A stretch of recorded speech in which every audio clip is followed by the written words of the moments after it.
Chicago White Sox baseball. Tonight, the White Sox versus the New York Yankees. And the starting pitchers for the Sox, the right-hander Melito Perez, and for the Pinstripers, the right-hander Andy Hawkins. And hi, everybody, and welcome to Yankee Stadium. I'm Ken Harrelson along with Tom Pachorik as the Sox get ready to take on the Bronx Bombers in the first of a 4-game set and the first of an 11-game road trip.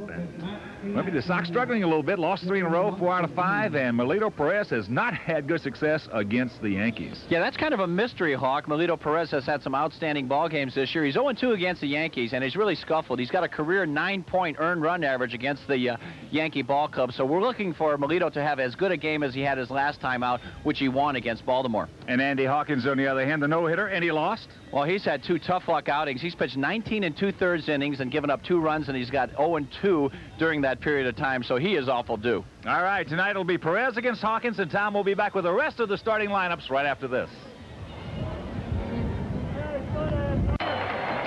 We are back at Yankee Stadium in the Bronx, New York, and before we give you the starting lineups, let's look at our between the lines before tonight's ball game.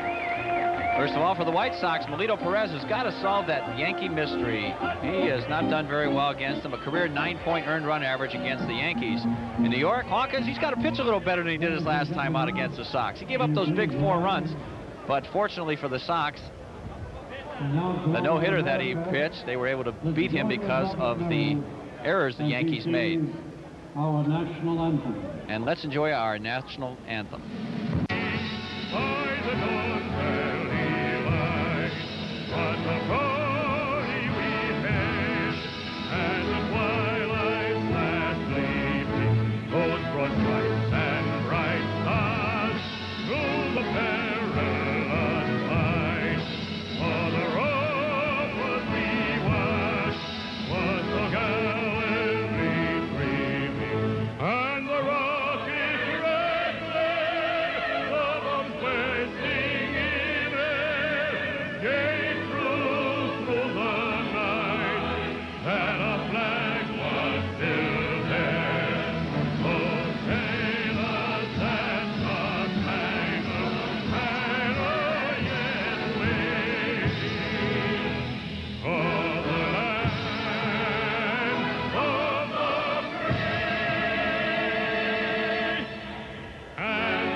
Robert Merrill with our national anthem. Continuing with our between the lines, the White Sox have been hurt by untimely walks in their last few ball games, so you're really going to have to cut down on those in order to be effective.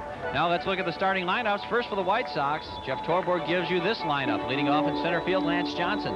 Batting second at third base, Robin Ventura. Ivan Calderon's in left field. Hitting third, the cleanup man is the DH Danny Pasquale. Carlton Fisk catches and hits fifth. He's followed by first baseman Steve Lyons. Scotty Fletcher returns to second base and hits seventh. Sammy Sosa is in right, batting eighth. And the ninth place hitter, Ozzie Guillen at shortstop. Pitching tonight for the Sox is right-hander Melito Perez. He's 7-7 with a 3.88 earned run average so far this season. He'll be facing this Yankee lineup given by manager Stump Merrill. Leading off in center field, Roberto Kelly. Batting second at second base, Steve Sachs. Don Mattingly returns to the lineup at first base, hitting third. Cleanup man is left fielder Mel Hall. Matt Noakes is the DH, hitting fifth. He's followed by Jesse Barfield, the right fielder. Jim Leyritz is at third base, hitting seventh. Catcher Bob Guerin hits eighth, and batting ninth at shortstop, Alvaro Espinoza. Pitching tonight for the Yankees is Andy Hawkins. He's 1-6 with a 5.24 earned run average so far this year. Been a tough luck pitcher. He is starting his 15th ball game. He's worked 87 2/3 innings, given up 88 hits, 56 runs, and 51 of which have been earned. 11 home runs have really hurt Andy, and he's walked more hitters than he has struck out, 46-45.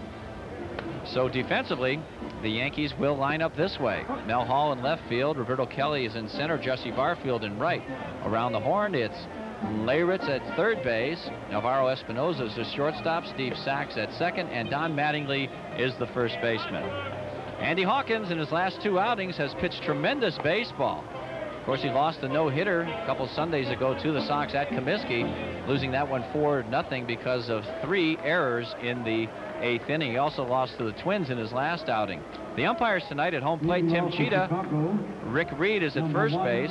Darrell Cousins at second. And at third, crew chief Joe Brinkman. So Andy Hawkins takes the mound. He has pitched great baseball in his last 2 times out. So here's the Hawk to give you the play-by-play. All right, Wimpy, thank you very much. And once again, good evening, everyone, and welcome to Yankees Stadium in the Bronx. First of a 4-game set. As the Sox, as we mentioned, lost 3 in a row, 5 of the last 6. And the first pitch to Lance Johnson takes it up high. Lance hitting at .272, no homers, 30 RBIs. He is 4 for 24 this year against Yankee pitching. That's high in the left field. Mel Hall goes over. Has room. 1 gone. And indeed, as we mentioned about the second or third inning, last time that Hawkins started against the Sox in that no-hit effort that he lost back at Comiskey Park, talking to some Yankee people, he has been featuring the fastball more and more. He was outstanding with the spotting of the fastball against the Sox in that no-hit effort. You know, he doesn't have that good a slider, not that good a curveball, not that good a change. In the first part of the year, as Ventura takes the ball, first part of the year, Wimpy, as you know, he was just getting hammered. Didn't look like he had anything out there. Yeah, and all of a sudden, they got him to throw the fastball more. Ergo, the last 3 or 4 times out, he has pitched some outstanding baseball. No doubt about it. And really, it's because there's Calderon, the on-deck hitter, hitting third again for the Sox. But his location with the fastball, and he's got a little bit more mustard on that pitch, too. Moving it in and out, up and down, very well. 2-0 pitch, 2 hopper to Mattingly. Easy play for Don. And 2 gone. And please bear with me tonight, as I've had the flu, and we don't have a cough switch up here, so there's allowed to be a little coughing and huffing and puffing going on. Well, I'll tell you, a normal guy'd be in the hospital with the same condition, in intensive care, but here you are out doing what you love best. Well, I'm certainly glad you recognize that fact. Thank you. Okay. Here's Ivan Calderon, hitting at .288, 7 homers, 41 RBIs. 8 for 29 this year against Yankee pitching, but has yet to drive in a run against the Pinstripers. Outfield spread out straight away. That's out of play.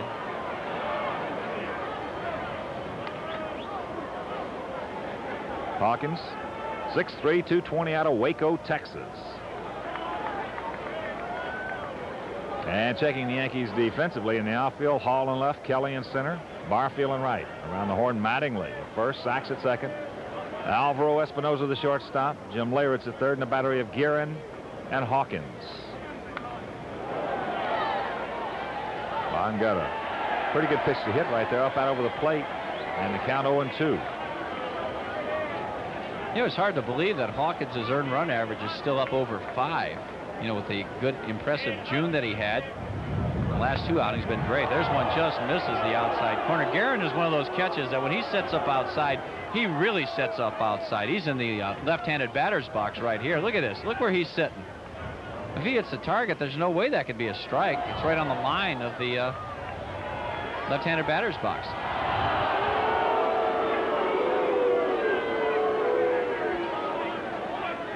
A ball and 2 strikes to Calderon. Well, as we mentioned, though, Tom, the first 8 or 10 starts he had, he was just absolutely getting ripped.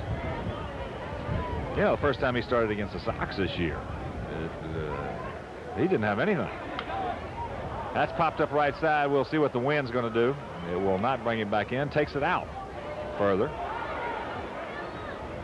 Well, you never know here at Yankee Stadium with that swirling wind. Getting back to Hawkins for a second, there were rumors that they were going to send him down to Columbus, even though he's signed as a free agent, and possibility of getting released, too. Yeah, I read the one about the release bit. Breaking ball just misses in the count 2-2. He has regrouped, and he's one of those guys that's going to be real available, I think, as the season goes on, if the Yankees continue to play kind of mediocre, below mediocre type baseball. He might be able to get some young players for this organization. Chopper, here comes Espinosa. 2-hopper over to Mattingly, and that'll do it. Nothing across for the Sox, and after a half inning of play, it's the Sox nothing, and the Yankees coming up. Bottom half of the first inning here at Yankee Stadium. The Sox failed to score in the first. Top half of the inning against Andy Hawkins, and Melito Perez We'll get his first look at the Yankee hitters in the bottom half of the inning. There's Melito. He is 7-7 on the season with a .388 earned run average in 18 starts. He has one complete game, 102 innings pitched. He's given up only 80 hits, which is outstanding, walking 37 while striking out 85. So he has been a power pitcher. American League hitting only .211 against Melito so far this season. In his last start against Baltimore, he beat him, pitching 7 innings, giving up only 4 hits. Gave up 2 runs, one of which was earned. He didn't walk anybody, and he struck out 8, so he was outstanding. But in the start prior to that, it was against the Yankees in a losing effort. He pitched only 2 innings, gave up 9 hits and 7 earned runs. So you want to stay away from that. As we keep mentioning, he has scuffled against the Yankees in his career. It'll be Kelly, Sachs, and Mattingly to face the 24-year-old right-hander.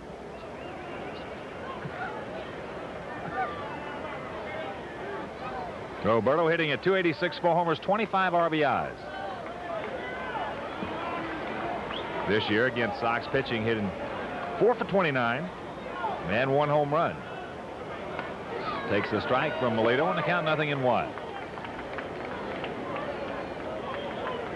Yankees 20 games under the 500 mark with that record of 30-50 in last place in the American League East.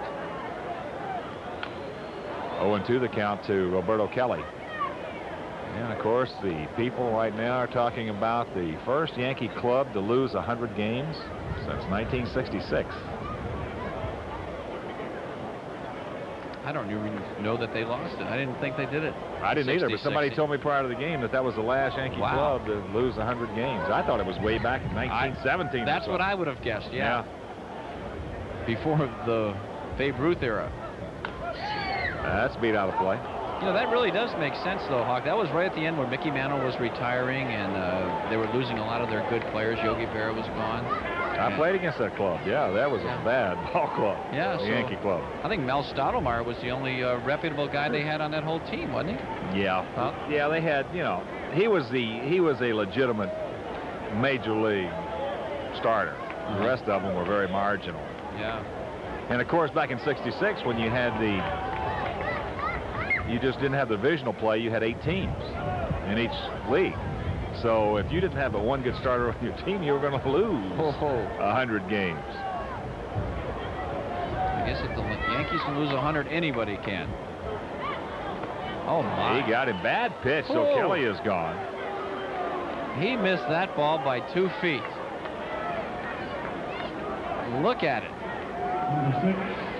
That's the split finger. You can see the grip right there. It breaks down and away. My goodness, that ball's 1.5 feet, 2 feet outside. Roberto Kelly goes after it, so Melito Perez has got the first out by way of a strikeout. And here's Steve Sachs. Sachs hitting at .270, a homer, 18 RBIs. He is 4 for 24 this year against Sox pitching. This is the 9th meeting of the season between the two clubs. Sox have won 6 of the first 8. They have played 2 games previously here at Yankee Stadium, and they split them.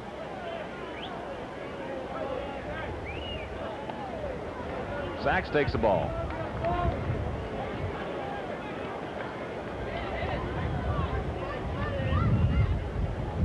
Sachs is hitting .324 in his career against the White Sox, which started last year in the American League, so he had a great season against the Sox last year. It's 2-0 with Mattingly on deck and Mel Hall in the hole. Well, you know, this organization is a little bit of a trouble, too, Hawk, when you see that Steve Sachs was the only Yankee representative on the All-Star team this year. Usually there's 3 or 4 of those guys. Well, the guy on deck, certainly perennial All-Star. As that's low in the count 3-0, and Mattingly. But I'll tell you, outside of those 2 guys, there's just, the players, there's just nobody around. As we said earlier, you know, this is a team made up of a bunch of 4th outfielders and 5th infielders. There's a strike, and I agree when you mention about Hawkins or anybody on this team, with possibly the exception of Mattingly and Kelly. Everybody is available. Yeah. And even Mattingly, really, what good is Don Mattingly going to do on this ball club right here? It's the same scenario as you've seen so much down in Atlanta with Dale Murphy over the years. That's ball 4.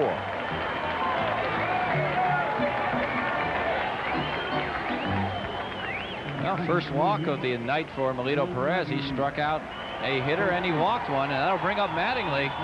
Donnie's been bothered by a bad back in recent weeks. And I'll bet you, even when he was in Chicago last time, Hawk, he just wasn't swinging the bat like a Don Mattingly should. You have to feel like his back was bothering him back then. Well, he is one of the few guys in this league that will play when he is really hurt. Not too many guys will do that, and he is one of them. So he will play when the performance level is not going to be there, simply because of the fact that the Yankees, even at 60%, still need him in that lineup. Now, he missed 7 straight ball games with those back spasms, and that is his longest gameless streak since missing 16 on the DL. That was back in 1988, and that was more back problems, I believe. It was. Yeah. 0-1 the count to Mattingly. Don just 6 for 32 this year against Sox pitching. That'll pencil out at 188, but career-wise, he has done some damage, hitting over 350. That's amazing. Especially great numbers at Comiskey Park, too, where nobody particularly likes to hit.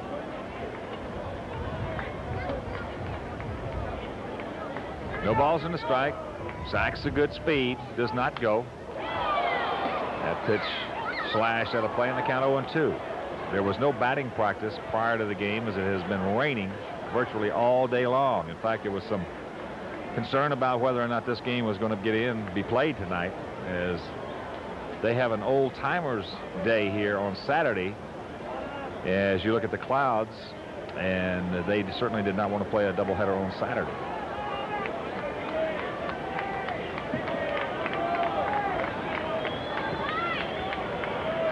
Carlton now to the outside as a pitch high off the plate, and the count 1-2.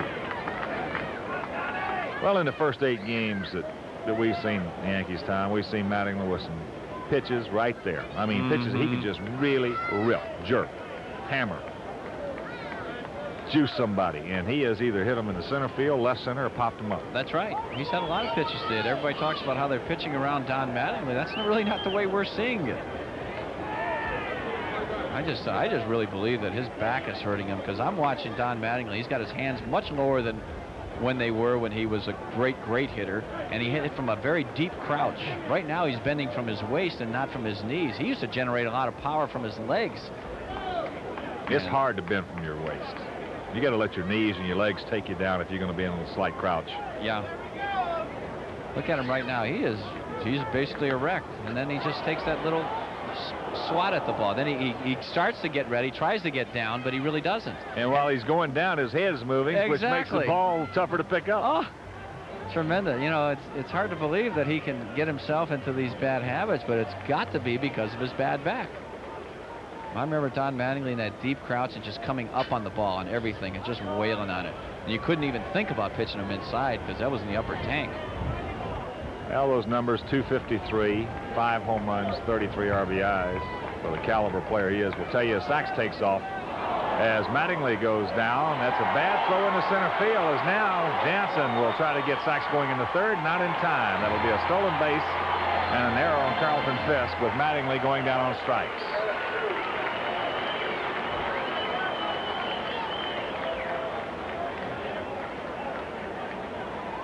There's a real bad swing by Don Mattingly. Oh, I'll tell you what, Sachs got a great jump. Melito was very slow to home plate. Look at this, up and away fastball. Don Mattingly, that's about 3 feet out of the zone. And wow, Carlton Fisk makes a very uncharacteristic throw right here. Sachs has got this base stolen. There's no doubt about it, no chance. So Saxey, that's stolen base number 20 on the season. And Mel Hall, the hitter, runner at third, and 2 out. Yeah, I was a little bit surprised right there. Pudge even threw it. He had no chance to get it. Obviously, the reason he threw it so poorly is because he rushed it so much. So here's Hall hitting at 268, 9 homers. He's knocked in 34. He has 7 hits and 23 at-bats against the Sox this year, and about 4 of those are the softest hits you've ever seen in your whole entire career of watching baseball. Didn't hit him very good, huh? No. How did he turn out? They used to say Sporting News singles. Hit him with that Sporting News. Yeah. Oh, bamboo shoot, something. Boy, he is wide open against Melito, isn't he? You can't get any more wide open in your stance than he is right there. Split finger, misses down low. Hall's got that good hitters count right now, 2-0. But Melito Perez with first base open. Of course, Matt Noakes, the on-deck hitter, has been swinging the bat better. There's Matt. There's the DH.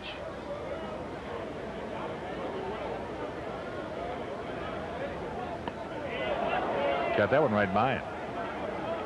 Well, against the when we were at Comiskey Park, the guys that had success against Mel Hall threw that fastball inside. He wasn't able to get to that good inside heater. Here you see Melito challenges him pretty much right on the outer half of the plate right there, which is the area that Mel Hall likes the ball. I don't know about you, but I hated to play a game like this when you had no batting practice. They just take the tarp off a few seconds before the game starts. That's right on the outside corner, another fastball, and the count evens at 2.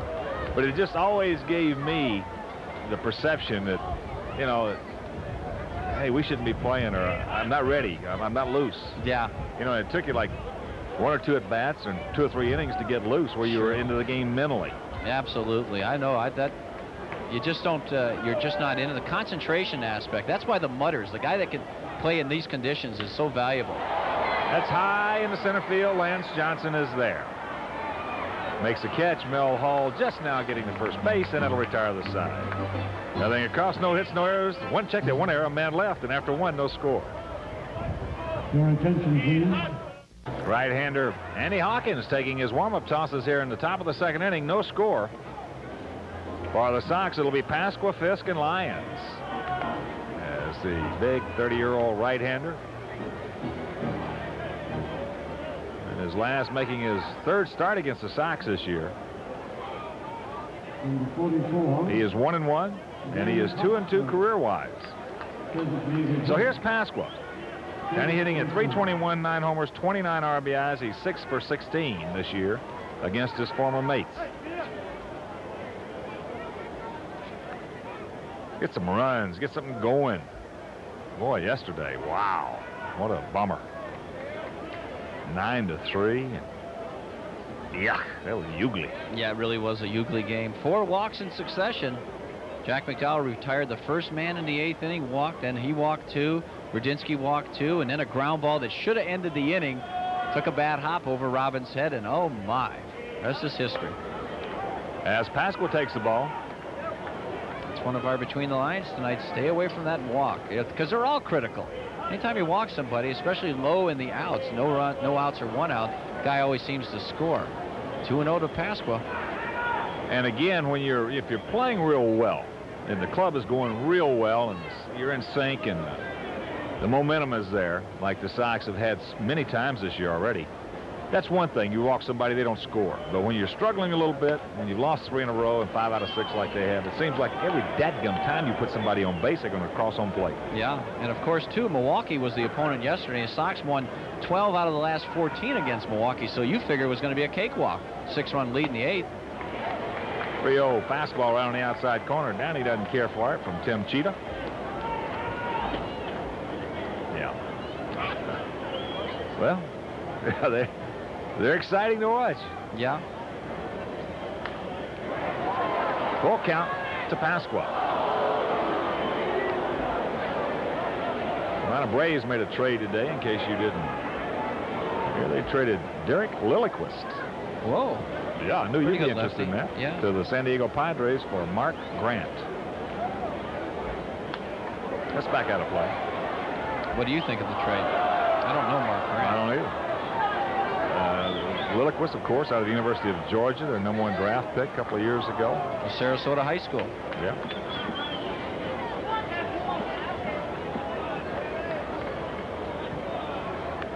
Just got a piece of it.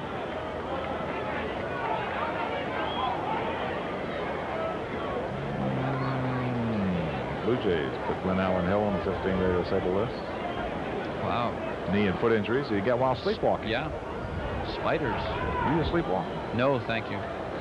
What is that word? You just like monkeys, huh? Spiders? Yeah, I love monkeys. That's good. Arachnophobia is the word we're looking for as Andy Hawkins throws a 3-2 fastball right by Danny Pasqua. He must have had a little bit of mustard on this pitch because Danny's got to be sitting on fastball. But it was up and out over the plate. And he likes the ball a little bit lower than that, so there's 1 out. Here's Pudgley hitting at 280, 7 homers, 27 RBIs. I almost fell out of my chair yesterday when that monkey draped around your neck. I love when people have those cute little surprises for you. You turn around, there's a monkey on your shoulder. Did that guy have him on a spicy diet or a bland diet? He was fun. He weighed a lot, too. That tail was right underneath your nose. Yeah. That's up high. We invited him back to do a couple innings of play-by-play, but couldn't make it. Yeah, he couldn't make it. He was too busy commitments. Signing autographs in the stands.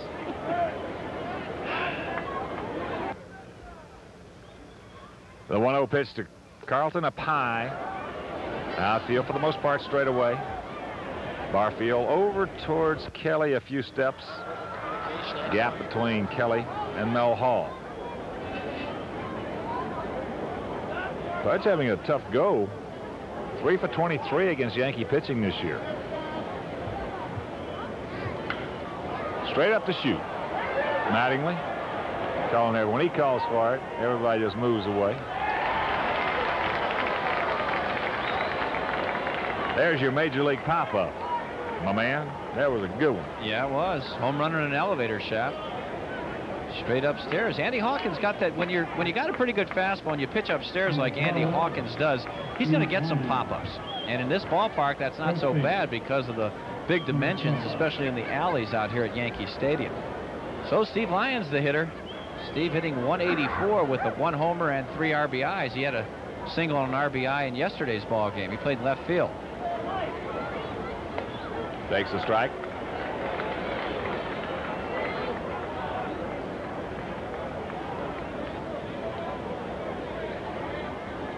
Leyritz, even with the bag at third.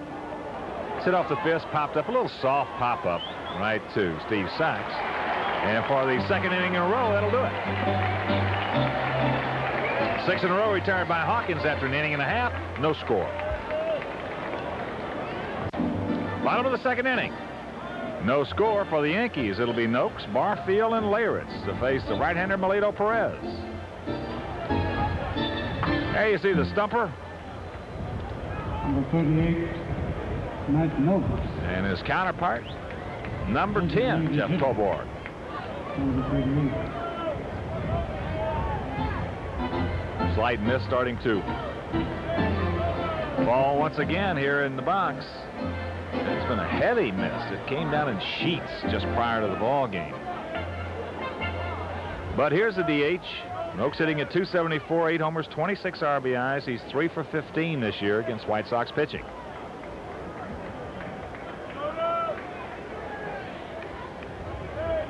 Well, here's a guy right on top of the plate. Look at him. Looks like he's got a very short bat, too. Wants to make sure everything is going to be inside to him. Hey, in Comiskey Park last time the Yankees were in Town Hawk, the Sox pitchers had success pitching him in off of the plate. And he kept going, swinging at him. He really jammed himself a lot of times. You see that stance. He's a good fastball hitter, though. He is one of the true pull hitters. Yeah. In baseball. When I say that, I mean he can just absolutely.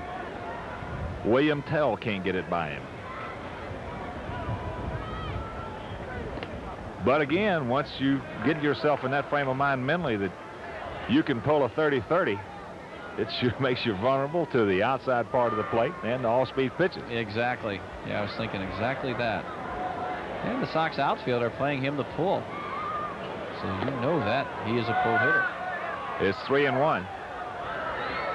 I'm sure that's one of the reasons why he was so appealing to the Yankees in that trade for Lance McCullers.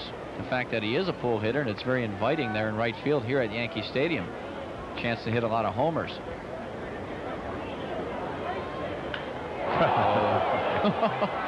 He turned on that one.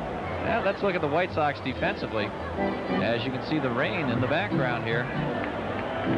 Sox have Calderon, Johnson, and Sosa in the outfield. Ventura, Guillen, Fletcher, and Mayans around the horn. The battery tonight of Melito Perez and Carlton Fisk.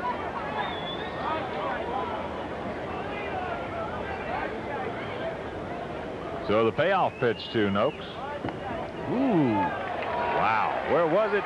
Teacup time. I'll tell you what, if as close as he stands to home plate, if the ball doesn't hit him, chances are it's got to be a strike.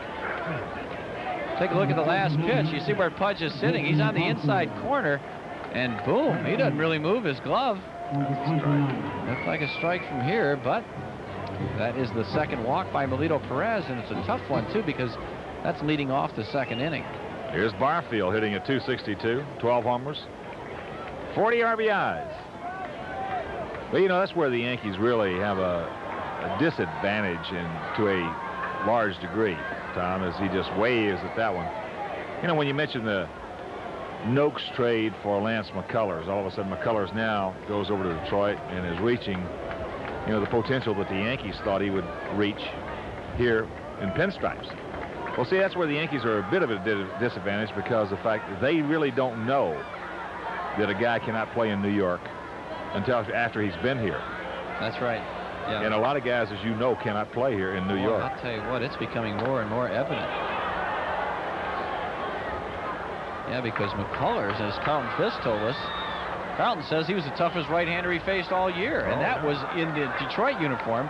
When he was wearing a Yankee uniform, he, quite honestly, he looked very mediocre. Oh, he looked, well, he was a one-pitch pitcher. Couldn't get a breaking ball even close. You remember when he was in the Yankee uniform also, he wild pitched the go-ahead, a winning run home in one game. Then he threw the 3-run homer to Carlton in another.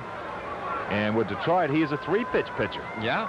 And throwing harder with the 3 pitches than he did with the 1. He's devastating. Well, that's why I say is that's a nice play by Pudge. It's hard to have a psychological profile on a player. You like to think that you can ask around and inquire and find out about the mental makeup of somebody. As you look at Pudge, this one almost gets away from Perez. Wow. But I'll tell you one thing, you can run them through this Big Apple here and you can tell what kind of makeup they got after they're here for a while. Oh, wow. Well, he swung at another bad pitch right there. Same split finger pitch that he swung at it on strike 1. He goes after. This pitch is way out of the strike zone, very similar to the one Roberto Kelly struck out on. Look at this. Wow. Way out of these there. fans, what few of them there are here tonight on a dismal evening, really hooting on Jesse Barfield. Well, I'll tell you one thing about playing in a Yankee uniform, too. You really got to respect the guys that have done well here for the Yankees. They appear to be always, the guys that have done well here always love that center stage. Guys like the Red Giroux, Greg Nettles, you know, the players like that, of that caliber, Catfish Hunter. I mean, just thrive under pressure, and, you know, it just reflects it more in the numbers they put up in a Yankee uniform. I agree that a unique individual it takes to play here and have a long career. Yeah. As Jimmy Leyritz, the third baseman, takes the ball, hitting at .313, 2 homers, 8 RBIs. He has both those home runs and 4 of those 8 RBIs against the White Sox this year. Both those home runs coming in one game back at Comiskey Park. No, I've seen throughout the years, I've seen this town just absolutely destroy a lot of good talent. It's 2-0.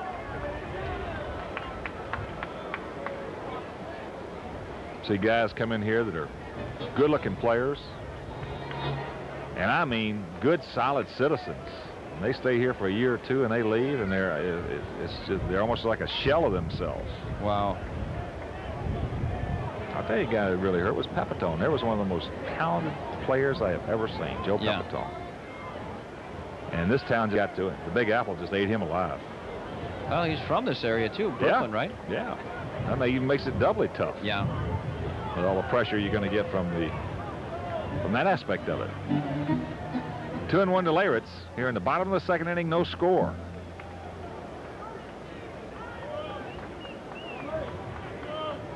Here's a guy that'll battle you up there, Jim Leyritz. Both of us like him. Yeah. He comes to play.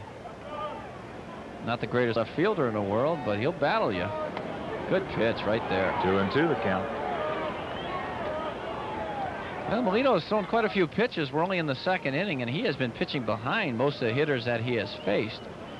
Sooner or later, that's going to catch up with you. Either a walk, or that guy's going to get that fastball right down the shooter. behind in the count. I was talking to an old and dear friend prior to the game in the press room, Gene Michael. And the splitter fouled away. And he has not seen the Sox except on television this year. And he was asking me, you know, the success that they enjoyed throughout the first half, and then recently it's been a little tough on them, what the difference was. And I told him, in my opinion, strictly one thing. Most of the year they've been 0-2, 1-2 on all the hitters, and lately in the last week to 10 days, even in some of the games they've won, they've been 2-0, 2-1, 3-1. Yeah. And you cannot do that. They have got to stay aggressive. 3-2 to Leyritz. The bullpen, especially the bullpen, think back. Coming out, boy, they were strike one, strike two. Right. Boom, boom, right there. Hit you with 2 strikes in a hurry. And now, all of a sudden, from a hitting standpoint, you're almost dead because you're seeing fresh stuff and you're down in the count 0-2. And you become a defensive hitter. No question. All right, what a difference hitting 0-2 as compared to 2-0. Strikes him out. Here's a throw. They're going to wide throw as he steals it. So Noakes looked like they were going to throw him out about 20 feet. Boy, it sure did. Look at Noakes. He's just running because it's a 3-2 count. Leyritz swings through the fastball, which was up and out of the zone, and Pudge just throws the ball to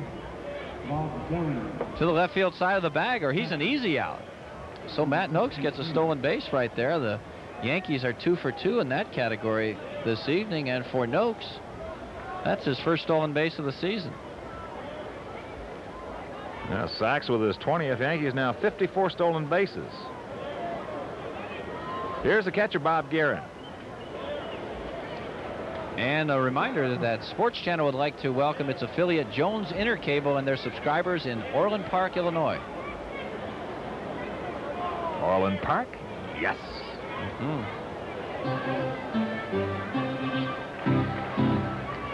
Yep. Last week and 10 days, a different posturing in the psychology of the young pitchers. And maybe, you know, what is it? There's no definitive answer. Because if there was, you could put it down in written form, put it in a manual, and give it to these guys and say, here, read it. Oh, sure. Yeah, throw the first pitch over the plate and get a strike. I'm sure everybody wants that. I remember last year, though, for an example, it was pretty dismal from a pitching standpoint the whole year. They just tried to make perfect pitches from the get-go. Hit the out in low and away at the knees, throw it ball 1, then they'd get ball 2, and then get hit hard.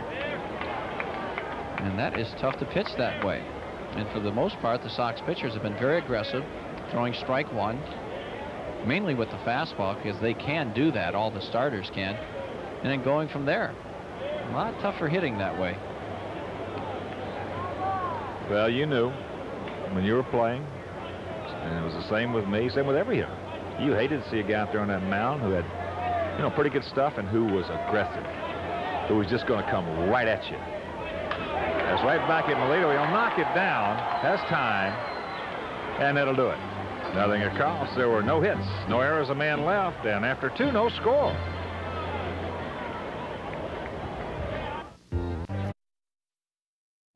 No runs on no hits for the Sox. No runs on no hits for the Yankees. Sox still trying to get their first base hit off Andy Hawkins, well, in quite some time, at least 10 now. As far as the Sox, it'll be the lower third of the order. Fletcher, Sosa, and Ozzie. And he's staying right with that same game plan he had last time out.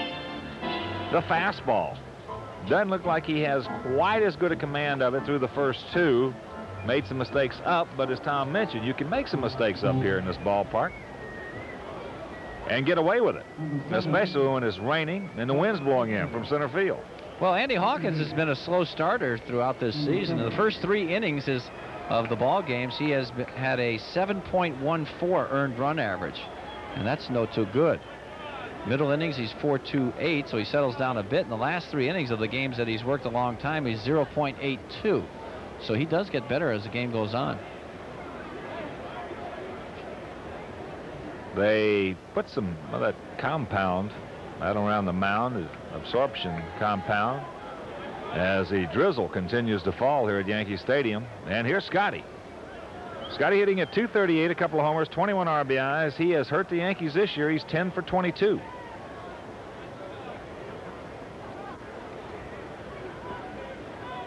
Leyritz in at the cut of the grass at third. Mattingly in close at first as he takes it up high.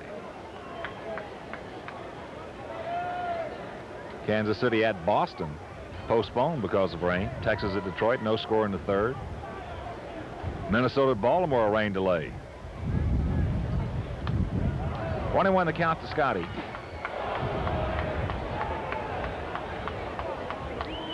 You can see the weather that we had, the inclement weather we had in Chicago for the All-Star game has now hit the East Coast, and just like to see this one get to be an official game with the Sox on top.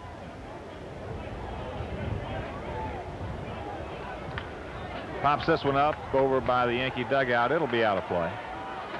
A little slider there by Hawkins. Good location, too. He will throw a fastball slider pretty much, mix in an occasional changeup. But location with his fastball is really the key, and I'm sure that they're watching the Sox hit. He knows that they are a better low ball hitting team than high ball, and since he's a high ball pitcher, he will stay upstairs with that pitch. Now there you see the slider breaking down and away. Good pitch for Hawkins. Well, they've got a delay in Pittsburgh as well, but not because of weather. Because of a bench-clearing brawl. Whoa.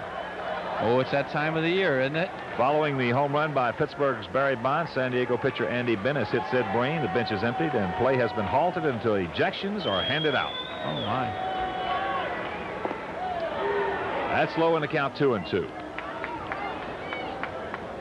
R.J. Reynolds was thrown out of the game.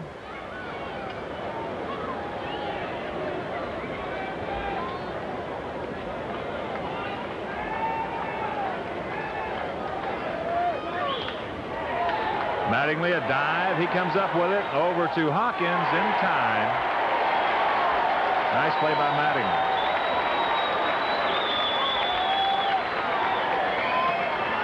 Well, Don Mattingly will give you everything he's got. Here's a real fine play defensively all around by the Yankees. There you can see Donnie going to his right, diving, getting on his knees, and making a pretty good throw. And Andy Hawkins, as he's done thousands of times in his career, covers first base and makes the play himself. So there's one out for Sammy Sosa.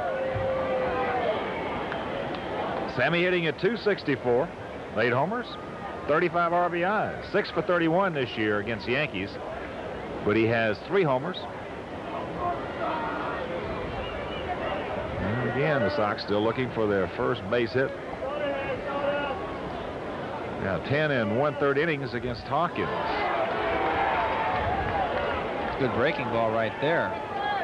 Down and away. Sammy went after it. You know, in that game too, Hawk, I can't remember too many balls hit hard off of Hawkins. I can't, not one comes to mind. Well, hard out. Ventura, first inning. That's good rip right there. He had a shot, and Barfield made a nice play on going away from home plate. That's right. Oh, of course, Sammy just cracked one against that win. Yeah, that's right. That was the one. It would have been a 3-run home run any other day, except that particular day when the wind was just blowing in a ton.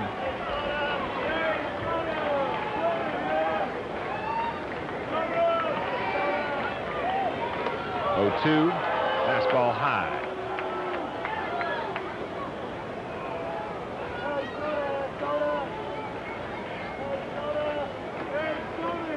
Mets leading Cincinnati 7-3. Game in the 7th inning. Look, wow, my goodness, how'd that ball miss him?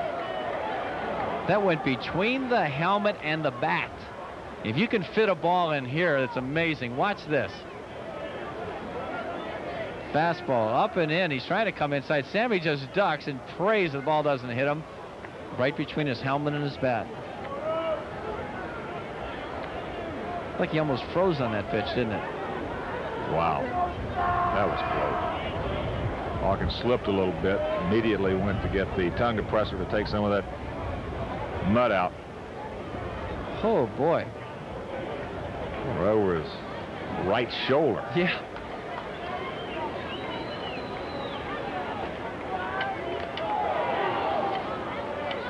He's staying upstairs with the fastball.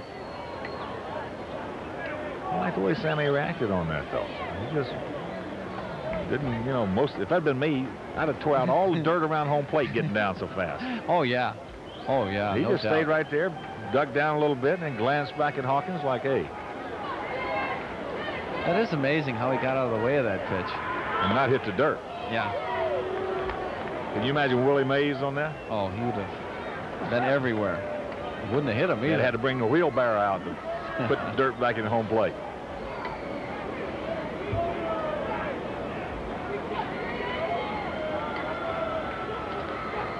Three-two. That's a shot. That's a base hit. Yes, for Sammy Sosa. So a good at bat for Sammy, and the Sox come up with their first hit. I knew we'd get a hit off this guy before the season was over. There's a good job by Sammy. He got a pitch down and away. It was a fastball. And as we said 1,000 times this year, when Sammy's going the other way, he's a much better hitter. There you can see it. Like he was thinking up the middle or right field, and there you see the result. A hard shot in the right center field. Really, his head stayed down nicely. He stayed closed for a longer period of time. So he gets a base hit. Runner at first. Now let's see if the Sox don't try and get something going here. Put that running game back into gear. Yeah, we got to get Ozzie going again as well.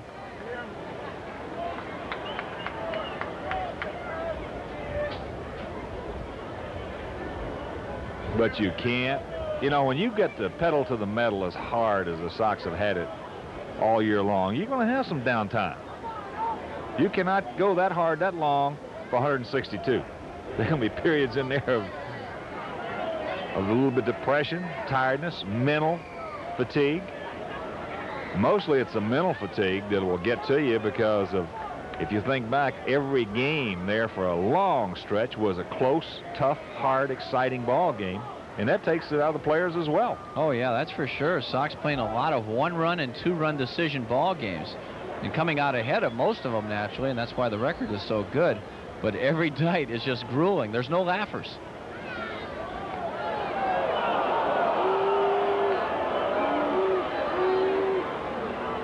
Sox with 72 stolen bases. Sammy Sosa trying to get a good lead right here, and Hawkins with a pretty quick move to first. Sammy just gets back. Tell you what, the Yankees are pretty good at throwing runners out. They've thrown out 42 and given up 56 stolen bases, so they're not too bad. They're around, what was that, about 40%? Something like that. What are the numbers? They've stolen 56 and they've thrown out 42. Yeah, it's in the ballpark. Yeah, that's pretty decent. One out. 1-0 the count to Ozzie. Good lead by Sammy. There's a base hit into left center field as Sammy will hold up as Kelly gets to it. Kelly's got a gun out there. So the Sox with one gone, runners at first and second. And here comes Lance Johnson. 2 consecutive hits. Ozzie did not hit this one hard, but it was in the right spot. Let's see it. Guerin wants it away. Gets it down and away. Ozzie just kind of flips it over the infield. Ball not hit that hard. Pretty good quality pitch there by Hawkins.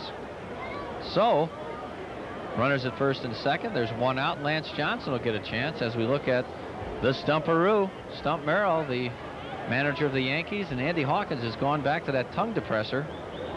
Bob Guerin has called out Tim Cheetah for something. Well, now he's going back and should get things going. It's not raining here.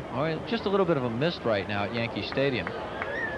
Conditions are still very favorable for playing. It doesn't look like the outfield is all that wet either. Nope. Here's Lance. Sosa at second, Ozzie at first.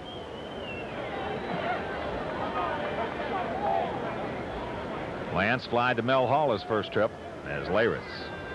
In close at third. That's high and deep down the right field. As it's out of here, you can put it on the board. All right, he got it just inside the ball, Paul. Lance Johnson, first home run of the season. Oh, he got it in the right spot, the right ballpark. 314 feet. Well, give about 316. 3 big runs for the White Sox here. Lance Johnson, homer number 1, 33 RBI on the season, and that has got to be a pick-me-up for a ball club. Yes. I knew you'd get it out. I couldn't get it I lost my voice right at the wrong time. That's all right. It's 3-0 White Sox here in the third inning as Robin Ventura takes it low. Oh, we're just wishing that ball fair here. Man, that lump come right up when he got the ball in the air. I thought I had a chance to get out of the air. I was like, no, it's Lance. That's blowing away, and the count 2-0. Imagine where that ball would be at Comiskey. Oh, can of corn. That's it. Wow, first. There's a shot off the glove. As Robin digging hard, he will beat it out. So the 4th consecutive hit. Hey, that's a hit for Robin Ventura. Let's look at it. It's an inside pitch. He wanted to come in, and Lance gets the head of the bat on it. You see him diving across to home plate. He just keeps it fair, though. Where is that ball? It's there someplace, and watch it. Right just inside the foul line. Oh, a little bit farther than what I thought. He hit that about 330. Still a can of corn at Comiskey, but that's all right. 3 big runs there for the White Sox, 3-0 lead. And Robin Ventura keeps things going with the 4th consecutive hit. A single off the glove of Andy Hawkins. There's Lance. Come on, Lance, smile. You got to be happy. Home run number 1 in, the announcer just said 641 at-bats in the major leagues, and it couldn't come at a better time. The Sox on a little bit of a tailspin right now. They needed something to get them going here in the Bronx, and they got it from Lance Johnson. And here comes the umpire. The Yankees obviously complaining about the conditions of the mound. So Tim Cheetah is calling out the ground crew right now, and they're going to break it up, that cracked ground crew here at Yankee Stadium. Let's see, there comes one guy with a bucket. Another guy with a rake. And another bat boy with a tongue depressor.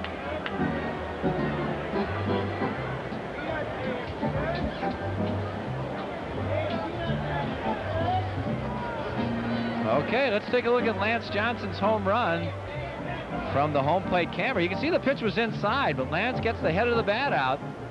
And we have just been informed that that ball traveled the lofty distance of 318 feet. So that looks just as good as those Mickey Mantle shots that he had on the roof over here, though. It puts 3 right on the board for the Sox, and as you mentioned, at a perfect time. Sox looking for a little spark here, and throughout the first half, it was that pick-me-up type of a ball club where I'll do it today, you do it tomorrow, and somebody else will do it the next day. Everybody was contributing. So Lance's first career Major League home run. And stumped Merrill right here. I don't blame him with the threatening weather. And the forecast is for more rain. In fact, the forecast is for bad weather all weekend long. Putting a little slow play on right here. He's got nothing to lose. Sure doesn't. All right, Stump, get out of there. What were most of the manager's philosophies that you played for on days of this? Well, what was the general consensus of opinion, so to speak? Well, I think if I was, they were losing, certainly they'd want to delay, and in around that 4th or 5th inning was raining pretty hard. They'd try and make a pitching change. It wasn't something, you know, that was, you know, it was fairly obvious, but the team that was winning, I've never been on a team that our manager says, hey, make an out, though. No, I haven't either. Well, what you're saying is the same thing with the guys I played for. They never took it so far as to make a farce of the game. Sure. They never made it a farce or embarrassed the game itself. Most of the time, you know, the good managers I played for, Dick Williams, Alvin Dark, and those guys, they'd say, hey, let's just play our game, just like it's a sunshiny day. Let's just play our game. Hey, looking at Ventura at first base as he had a shot. Watch this, off the glove of Andy Hawkins for the 4th consecutive hit. Oh, right off his glove.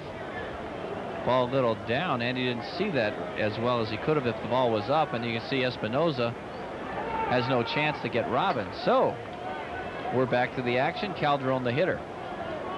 Line bounce to Alvaro Espinoza, his first trip. 3 runs on 4 hits for the Sox. No runs on no hits for the Yankees. Left side, Leyritz, 1 hop over to Sachs. Can they turn it? The throw is off the mark, so they force Ventura, and there's 2 gone.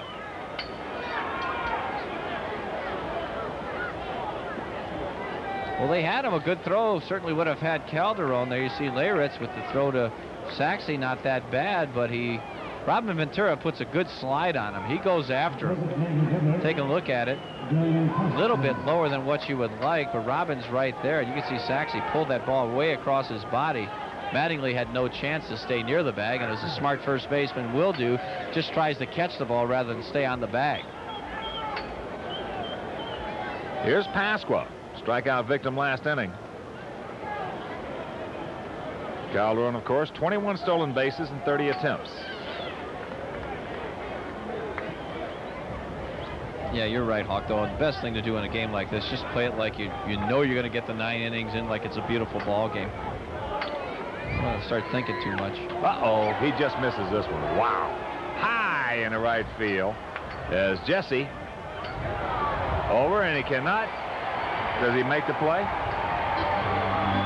Yes, he did. The umpire first said no play. But the Sox do some damage, coming up with 3 runs on 4 hits. No errors, a man left. After 2.5, they lead it 3-0.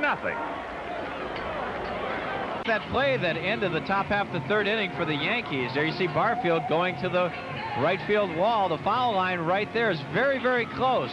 And he's going to battle this fan for possession of the ball. And as you can see, he makes the play. The fan can't believe he didn't catch it. Gets doused a little bit right there. And there's Jesse with the ball. A fine play. Well, he timed his leap just absolutely perfectly. And there's the fan talking about, how'd that guy get that ball away from me? And his buddies telling him, hey, you got to make that play. Yeah, Rick Reed, the first base umpire, called it no play at first, then called it a foul ball, and then called him out. Yeah. But meanwhile, it is 3-0 Sox on Lance Johnson's first Major League home run. For the Yankees here in the 3rd, it'll be Espinosa, then the top of the order, Kelly and Sachs. What do you think is going through Lance Johnson's head right now with the possibility of a rain delay? You know exactly what's going through. Here's Espy hitting at 227.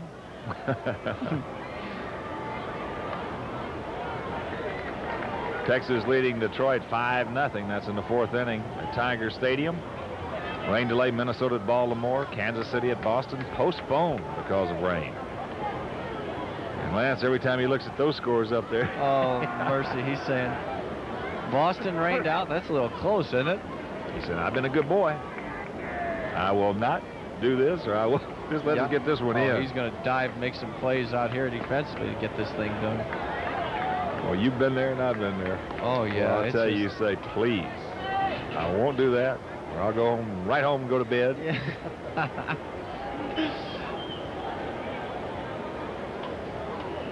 Alone. That's up high. And the count 3-0. So Melito kicking around the dirt out there. Got to hold them right there when your team has established that mo going in your favor.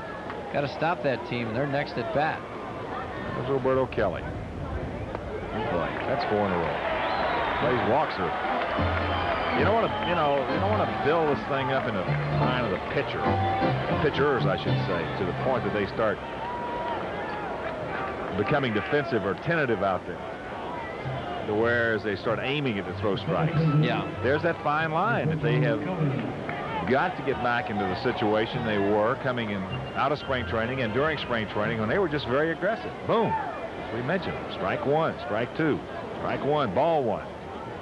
Okay, now we're getting into the hot months of the season now. Does that affect them at all?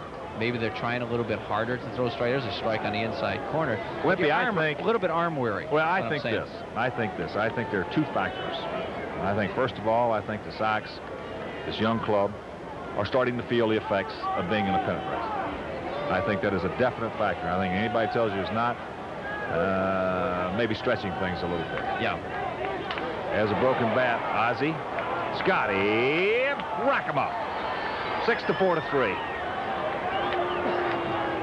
And that will take you out of a jam, make up for some of the walks right there. Pretty routine, a jam shot. Melito got in Roberto Kelly's kitchen right there. You can see the easy play for Ozzie. Scotty turns it just the way they've done so all year. Great combination, Ozzie Guillen and Scott Fletcher. So with 2 out, here's Sachs. And I think another factor is that, as you touched on right there, was the fact that with the abbreviated spring training, even though these guys today keep themselves in good shape, for the most part, it's still a lot different. I think we're seeing a bit of a dead arm period the last week or two with the Sox staff. Yeah. I also think that from the bullpen standpoint, that we're definitely seeing a dead arm period because of the fact these guys have been working so much, even in the amount of appearances, plus in the games they didn't get in, they were still throwing down in that pen. Yeah, that's very true. They have worked a lot more innings than, say, the Oakland bullpen has. And, of course, I know somebody pointed that out recently. And, you know, it obviously has had some effect on their performances as of late. Well, from what we've seen of our club now through, 79 ball games, I don't think there's any question that this club is going to go as far as the bullpen will take. Yeah. Yeah, all of a sudden these starters aren't going to come out there and start throwing 8 and 9 innings every time out. It's going to be the bullpen. That's right. They're the main reason we won so many 1-run ball games and 2-run ball games so far this year. There's a strike on the corner. Well, remember we talked about it in spring training, Wimp, that you can win a pennant. That's what the manager's got to figure out. How am I going to try to win a pennant? Am I going to win it with my starters or my bullpen? Now, very seldom you'll have a staff that you can say, well, we've got a complete staff. Now, Earl Weaver used to do that in Baltimore, as that's inside ball 4. Well, the second walk this inning, the 4th already in the ball game by Perez. But The first baseman. you can say to yourself, where is my best chance to be competitive in a pennant race? Starters or the bullpen? And obviously with this club, it's a bullpen. And it has been in Jeff's mind from the outset that it's bullpen. Because, we came out of spring training saying, who are the starters? Who are these guys? Yeah. I mean, there's no way in the world this starting staff on this ball club can contend in this division. Yeah. So the bullpen has been the one that is really, the residual has been the starters have been very much affected by the results of the bullpen. With more confidence they go out there. Oh, sure. Yeah, Jeff Korborg has been consistent with what you just said. When the time comes for that starter to get out of there, he goes immediately. He does not hesitate. Bang, that reliever, whether righty or lefty, is in the ball game. And of course, that's one of the reasons they went with 6 guys out of that pen, 11-man pitching staff, which was a very smart move. Don't really realize how smart it was until the season got about a month or 2 into it.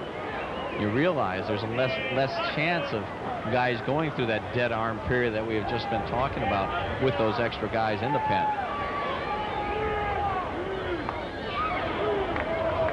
Mattingly takes the strike on a strikeout victim back in the first inning.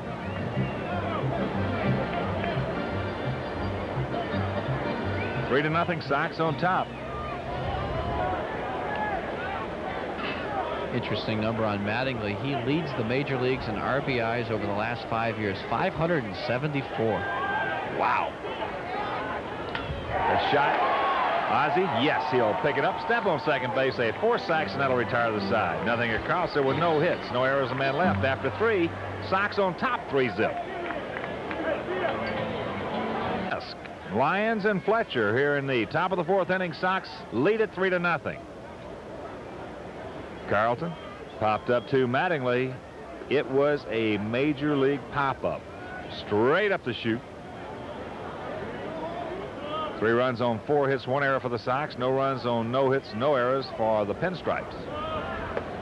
Takes a little high in the count, 1-0.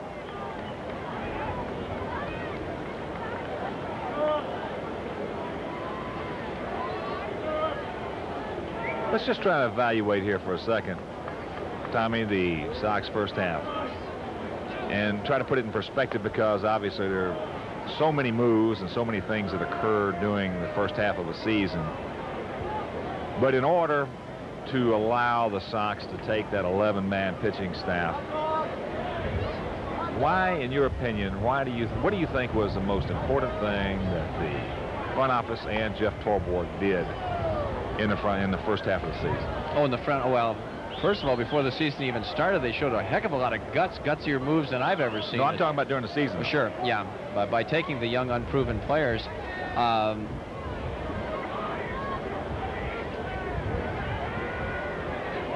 Well, the fielding aspect of the game, I think Jeff Torborg really wanted to make sure that he had a solid defensive ball club, and that was really the key. Of course, he wanted to do that last year too, without the same results.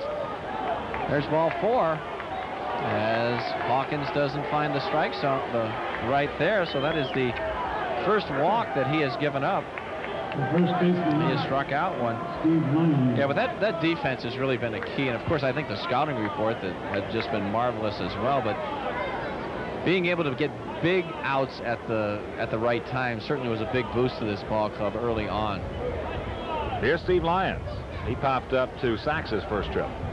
Yeah, you're right. You can talk about the pitching as much as you want, but if those guys aren't making the plays behind you, heck. I think Ventura has been the key to this ball club in that respect. Wow. I think the commitment is that's up high. I think, and what I'm talking about now from Himes and Torborg's standpoint, the commitment that they showed to Robin Ventura, even when he was going 0 for 41, and this club was still winning all those ball games, because there's a residual of that. Let's say that Craig Graybeck had got in there, and he had a tough time, and then they started platooning. Now, all of a sudden, you can't carry 11 pitchers if they're still both going bad. You got to go get somebody else to bring them up. Now you got to have a 10-man staff. Oh, absolutely. And plus the psychological thing, well, if you're going to bench a Robin Ventura because he has gone 0 for 10 or something like that, everybody's going to have in the back of their mind that they can't go an 0 for 4 without being taken out of a ball game. And so by them doing that, I think that's a great point by making that about Robin. Sure. I think it was a key to the whole success of the first half in many respects was, as I said, the commitment to Robin Ventura at third base. I think they, as you mentioned, they showed the whole ball club what they were trying to do. The defense was still there. Robin carried the defense, even though he was in that horrendous slump. The plays were being made. It was pitching and defense, and that'll take a club through a successful first half, not hitting. Yeah. Oh, that's true. There are still guys. There's Lyons scoring around the bunt right there. Count 3-0. Oh, mercy. Now, this is a good take situation right here. Hawkins scuffling with his control so far. Well, you mentioned so many times about how Sammy Sosa solidified the outfield this year. Of course, these guys weren't here last year, too. Ventura solidified the infield, and Sammy did the same thing for the outfield. There's Greg Cadaret in the Yankee bullpen. There's the strike. Takes the strike. We talked about, Jeff was very adamant last year about improving the defense, but it just didn't happen until these two guys came on the scene, and it just became that much better. Well, in my opinion, if they had panicked on the third base situation this year, this ball club would have nowhere near the record that they have right now, 17 games over. And at one time as high as 21 games over. Sure. Well, Lions, not sure, and that's the best thing to do. Get out of there. If you don't know what is going on, or if you have a doubt. 3-1, the Sox could still be sacrificing, as he indicated in the first few pitches of this sequence, or he could change it, could put a hit and run on as well. So a lot of things can happen right here, and Pudge wanted to make sure, so he checked with Ron Clark at first base. There's the boomer. Bevington, he looked better in that 1917 uniform, I think. I think he was made for that era. That mustache, that body. Nobody out. Carlton at first. I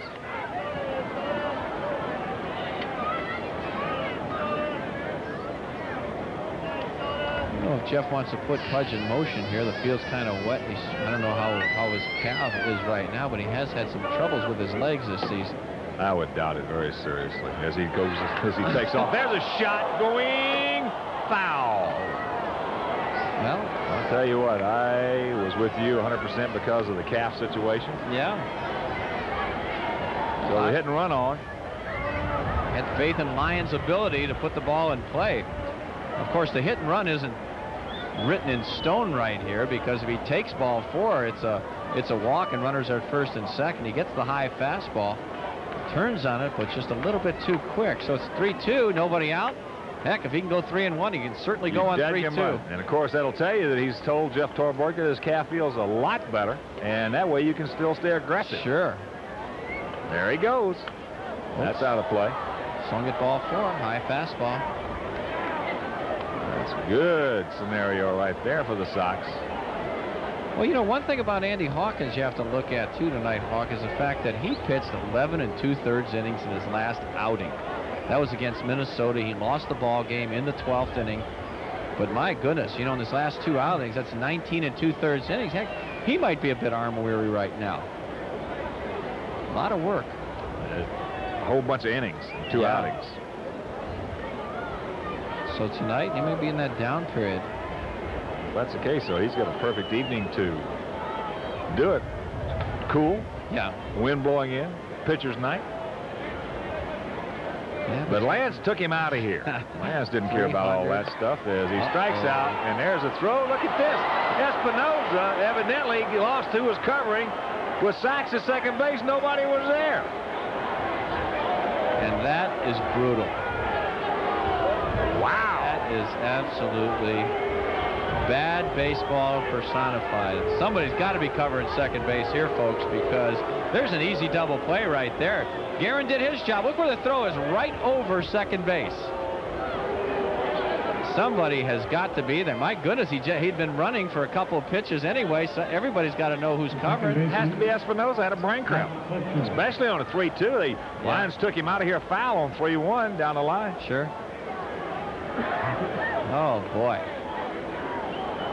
So instead of a double play, 2 out, nobody on, you got a runner at third base with 1 out, and Pudge obviously will get a stolen base there. That'll be number 5 on the season. He has yet to be caught. Oh, one time. 5 out of 6. Yeah. Just do it, Pudge. Here's Scotty. Well, I'll tell you, Guerin threw a bullet down there, though. Well, that's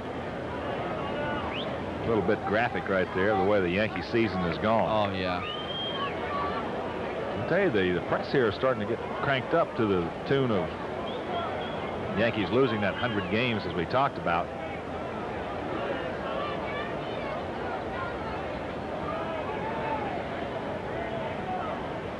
That's up high, but also you get the feeling that with the installation of Stump Merrill as manager and the Yankees going with younger players now, the press also is accepting this situation they're in a heck of a lot easier.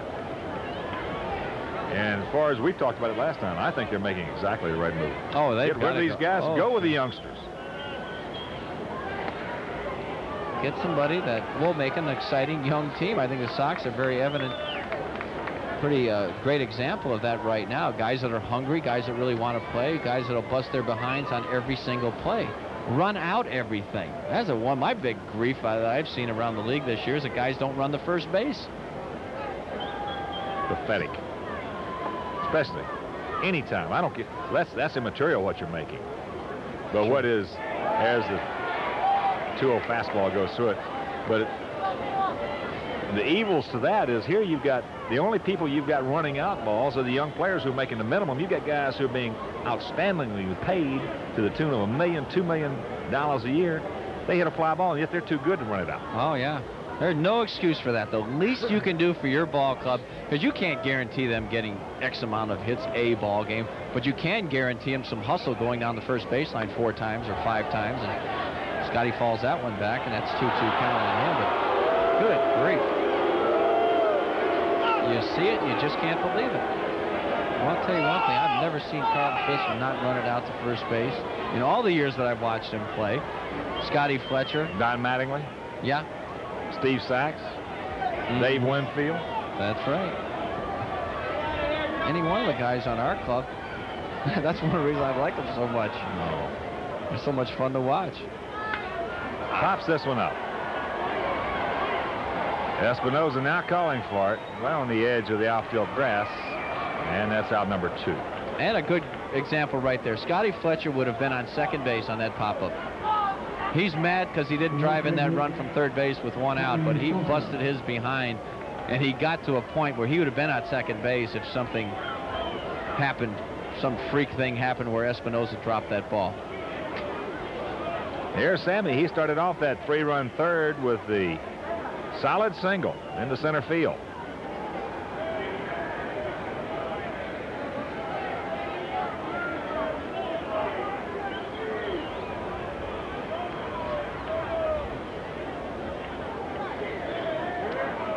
Well, they must have given an error on somebody on that steal. Did they give it to Guerin? Yeah. Well, that's a shame. Sure it is. It's one of the inequities of scoring. I still think you can give it to Espinosa. He was supposed to be the guy there. Why couldn't you check and see whose guy is supposed to be covering and give the error to him? Well, they certainly checked on Ripken's situation. Yeah. Well, there's a base hit. Sammy picks him up with 2 out. Yes! 4-0 Sox as Carlton scores.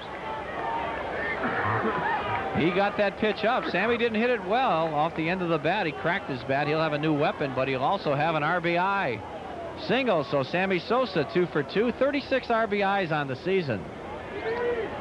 Here's the Samaru doing it. So it's 4-5-1 for the White Sox. No runs, no hits, and 1 error for the Yankees, and they got hurt by that mental error more than physical right there by not covering second base, because the run does score as a direct result of that negligence. Well, here's Oz. He's saying to himself, if Lance can do it, I can do it. You got that right, Cowboy. Ozzie had a base hit back in the 3rd. Well, the Yankees are playing him like they don't think he can do it. Swung way over to left field. Oh, that would have been pretty. Yeah, that would have been a base hit. Great night to bunt. Yankee Stadium, the grass, well, not real long, but as long and as wet. Yeah. And, well, I'll tell you what, it's tough to make those off-balance throws from the third base and first base positions. So that would have been an easy base hit for Ozzie. Ball just going foul down the third baseline. Well, you can see what the Yankees feel about their team speed, the way they cut the infield. That's just about as little of dirt as you're going to find in fair territory between the grass on the lines. Yeah. So what does that mean now? That means they got a slow ball club. So they want the balls to stay fair? No, they want the balls to go foul. That's popped up. Kelly is there, makes the catch, and that'll retire the side.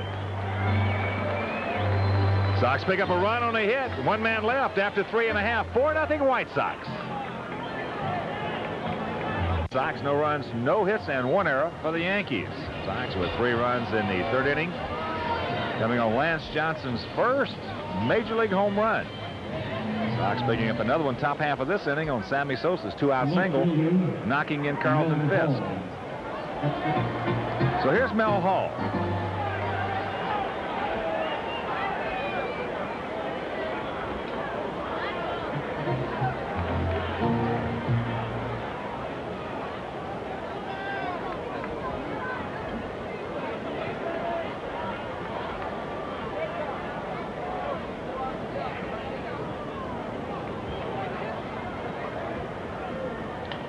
Pops this one up. Carlton gets rid of the mask, coming back, and that wind's got it now. Carlton just out of play. Oh, good effort by Pudge. He went right to the screen. Of course, not that familiar with Yankee Stadium, and that footing makes the good effort, but just comes up a little bit short as the ball hits up on the screen. Fortunately, he wasn't hurt. Let's look at him. Watch this. Going. He runs out of real estate and takes a little bit out of that wall over there, but he's unhurt, and that's the important thing.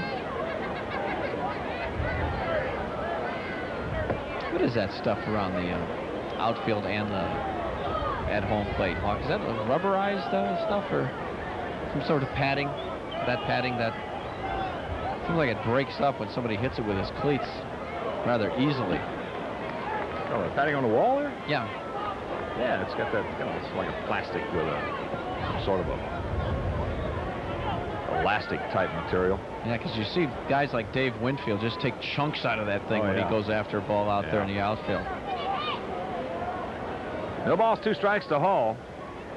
He had a towering fly ball to center field back in the 1st inning.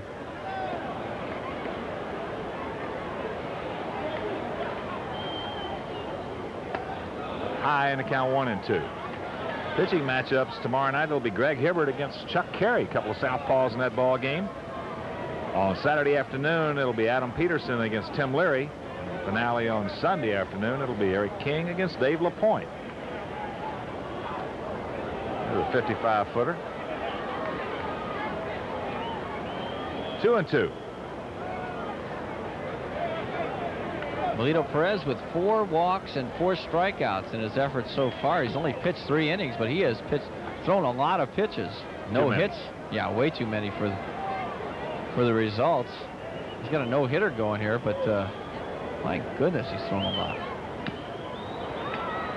Count remains 2-2. Well, what happens with Melito, as really anybody, but especially Melito, for some reason, that once he goes through that lineup and he shows those guys everything in his repertoire by throwing, 5 and 6 and 7 pitches in an at-bat, boy, the second, third times they come around, it seems like they pick one out and they don't miss it. They hit it hard. Yeah, that's very true. But when he minimizes his pitches in their first couple at bats, that's when you see those great outings. When he is aggressive out there and he's on top of the count.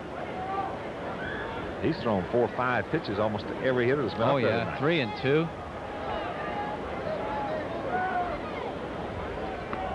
There's a good splitter. And Hall's gone. Oh, good start to the 4th inning right here. That's strikeout number 5 for Melito Perez. And it is a split finger, and it looks like it goes straight down right on the outside corner at the knees. So Melito, strikeout number 5. He's got 4 walks, though. Here's Noakes. He drew a walk back in the 2nd inning.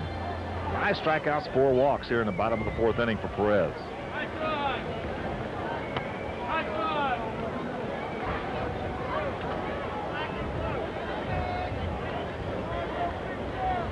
Ventura well off the bag at 3rd as that's high going foul. Thank you.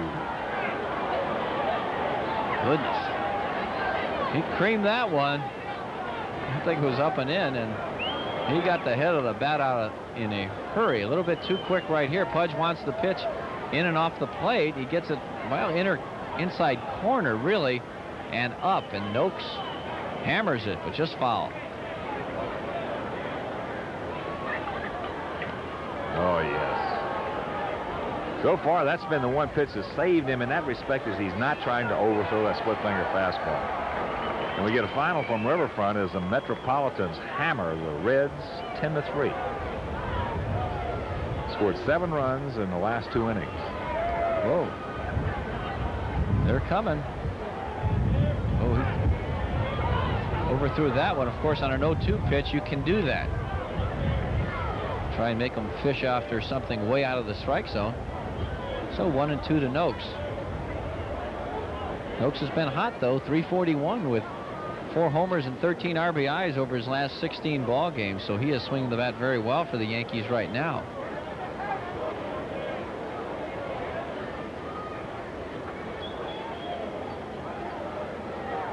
Yes. Oh, wow. Great arm action right here by Melito Perez. Boy, I'll tell you, this ball just, the bottom falls out from it, under it. He doesn't overthrow it, as Hawk keeps pointing out. Look at it. This is almost like a slow curveball going straight down. And Matt Noakes, you can see his timing mechanism way off right there, off stride. His head flies off the ball. That belly button leaves him, and he's gone. Strikeout number 6.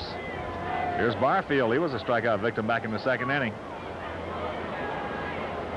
Outfield swung well around to the left. They're deep as the Sox lead it 4-0.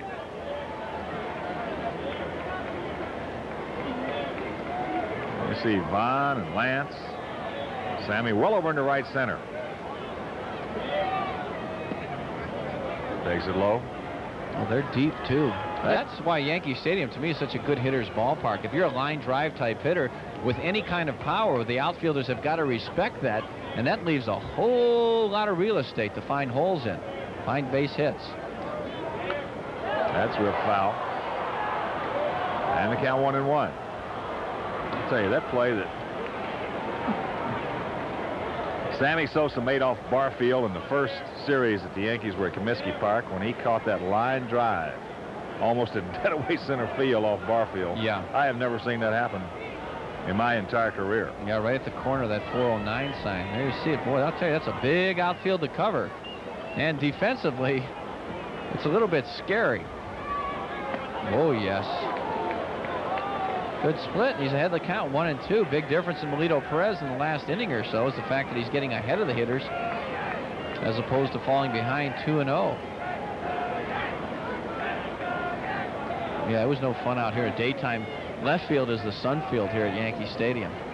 Being out there a little lonesome. Look out there 100 yards from you. There's the center fielder. Oh, yeah. That'll do it. He strikes out the side. And after 4, Sox lead it 4-0.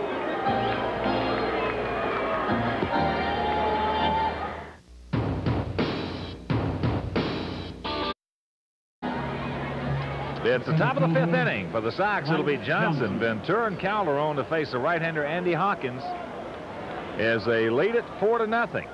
Lance, his first Major League home run, a 3-run shot back in the 3rd inning. That's right, a 3-run homer by Lance Johnson.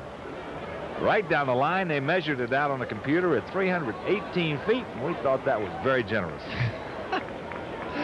And Lance Johnson humbly accepts that. Well, it counts just as much as that 464-footer the Kitty hit to put 2 on the board. Lance put 3 on the board. I'll take that 3-run donger every time. There's a strike and the count 2-1. Here it is back in the 3rd inning with Sosa and Ozzie aboard. He got the head of the bat out is what he did right there. There's the ground ball to Sachs over to Mattingly. No problem, 1 gone.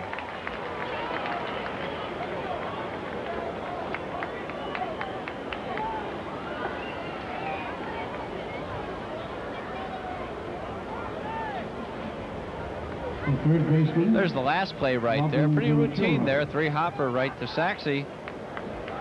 Guns him out. So the leadoff man out here in the 5th inning. Robin Ventura, the hitter. Robin 1 for 2. He had a rocket back in the 3rd inning after Johnson's home run off the glove of Hawkins. There's a base hit in the center. That's allowed nice. him 2 for 3. And a reminder that Sox games are always more enjoyable with a group of your friends and colleagues. So for more information on single-game Sky Suites, special group rates, and picnic and patio parties, just call the White Sox Group Sales Office at 312-924-1000.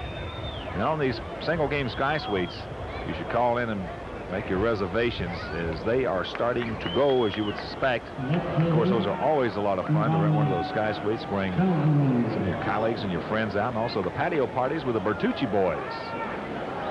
Out in the center field area. Bertucci's. Here's Calderon.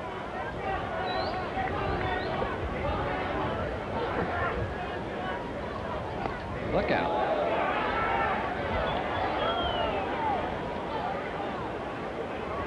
Ivano for 2.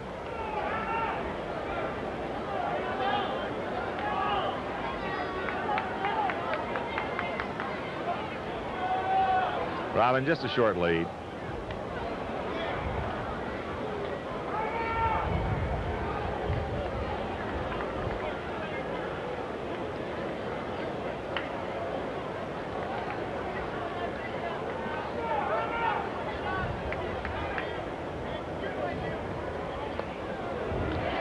One to count. In the 5th inning at Detroit, Rangers leading the Tigers 7-0.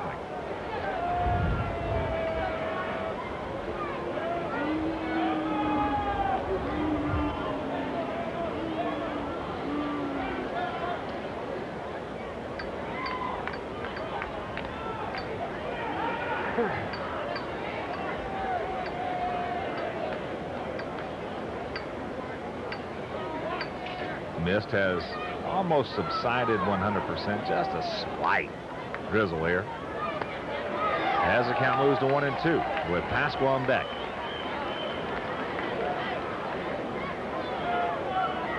Rogers leading the Cubs 5-2 in the 3rd. Philadelphia at Houston tied at 2 in the 2nd. Giants leading the Cardinals 1-0. That's in the 2nd inning at Busch Stadium.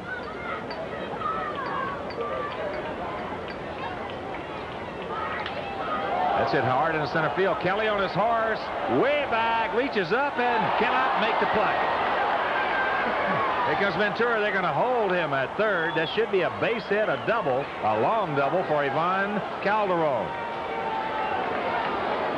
He just killed this ball directly over Roberto Kelly's head. Now, Kelly's a very good defensive center fielder. You can see the pitch is a breaking ball right down Broadway. And Kelly gets a jump on it. He's got his eye on it. He saw that ball all the way, as you can see right there, but it just comes back a bit over the top of his head, which made that ball a little bit more difficult. Right there at the last, he lost sight of that ball just as he was picking his glove up to catch it. And so Calderon gets the second.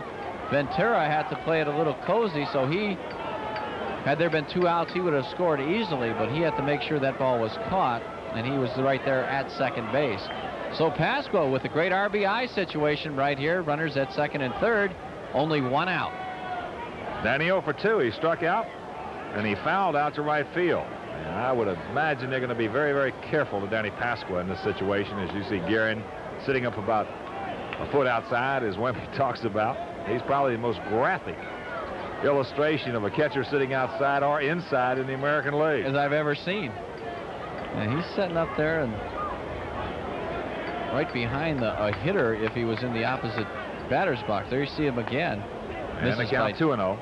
Misses by 2 feet outside. I would think they're going to walk. Yeah, they're not going to give him anything. Now, if Pasqua wants to go ahead and get himself out, that's another story. Of course, it's hard to make yourself look for a pitch a 1.5 feet outside. Yeah. There's 3-0. Pretty academic right here. They're going to put him on.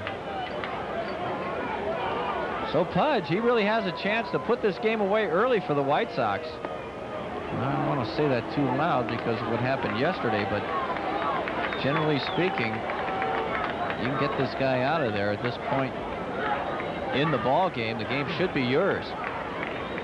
Pudge, on the evening, he is 0 for 1. He walked back in the 4th, stole a base, and scored a run in the 4th.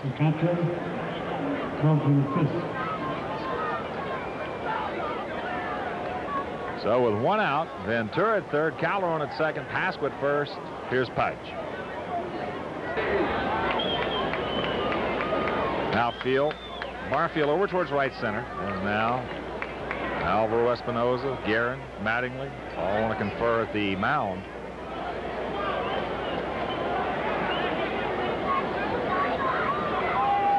And here comes Sachs. I want to play 2. And there's the southpaw, Greg Cataray. He's loose.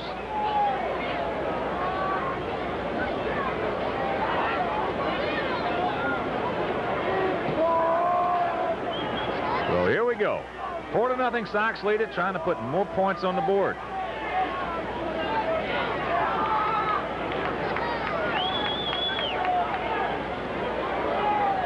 The outfield even changes position a little bit.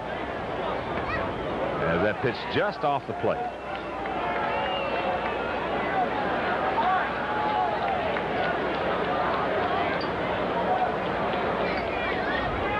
Well, first pitch is very important in this situation. Now Pudge has got that hitter's count. Look for something to drive right here. Worst he wants to do right here is hit a fly ball. There's ball 2. Oh, he's in good shape. Good shape. 2-0 Sox, drunk mercy. That is what you just salivate about. And hopefully celebrate after this next pitch. Pudge with 7 homers, 27 RBIs on the season. Could improve. It's 3-0. Okay, do you let him swing here? No. No. I've seen guys take a whack at the 3-0 pitch. Bases loaded and pop it straight up in the air. You know what hurts? The manager should have been fined. Well, oh, I've seen that. Oh, I have too. But that's not the way you play the game. That's ball 4. Yes, and it's a 5-0 Sox lead. And here comes Stump Merrill. Well, that could be it. I really believe it's Andy Hawkins has pitched so many innings in his last couple of starts. He's just a bit weary. And Stump Merrill is out there. I would suspect to make a pitching change. There's Robin Ventura accepting congratulations in the White Sox dugout. Stumper looking up to Andy Hawkins. He looks up to just about everybody. All right, he has made the call to the bullpen. It'll be number 25, Greg Cataray, coming in. And we'll be back to give you the numbers on Cataray right after this. Yankees have made a pitching change here in the top half of the 5th inning. It's Greg Come to the Cataray comes to work for the Yankees. He's a left-hander. 2-4 is his record. 4.35 earned run average. He's working in his 27th ball game. He started 6 games for the Yankees so far this year. No saves. In 70 and a third innings, given up 76 hits. 39 runs, 34 of which have been earned. Given up 7 homers, hasn't hit anybody. Walked 33, striking out 38. The American League hitting .286 against Cataray. So, he will face Steve Lyons with the lead 5-0 for the White Sox. Sox with 5 runs on 7 hits and 1 error. Yankees have yet to score, have yet to get a hit, and they've made 1 error. So Lyons with a chance here to get a couple RBIs. He's 0 for 2 tonight. He's popped to second and he struck out. First baseman, Steve Lyons. 5-7-1 for the Sox. No runs, no hits, and 1 error for the Yankees. Calderon at third as there's the check swing on the fastball up and in. That was a big pitch right there from Lyons, because if that was ball 1, now he gets a chance to for sure see a fastball and get something that he can handle. Now Cataray's got him on that check swing. He's ahead in the count.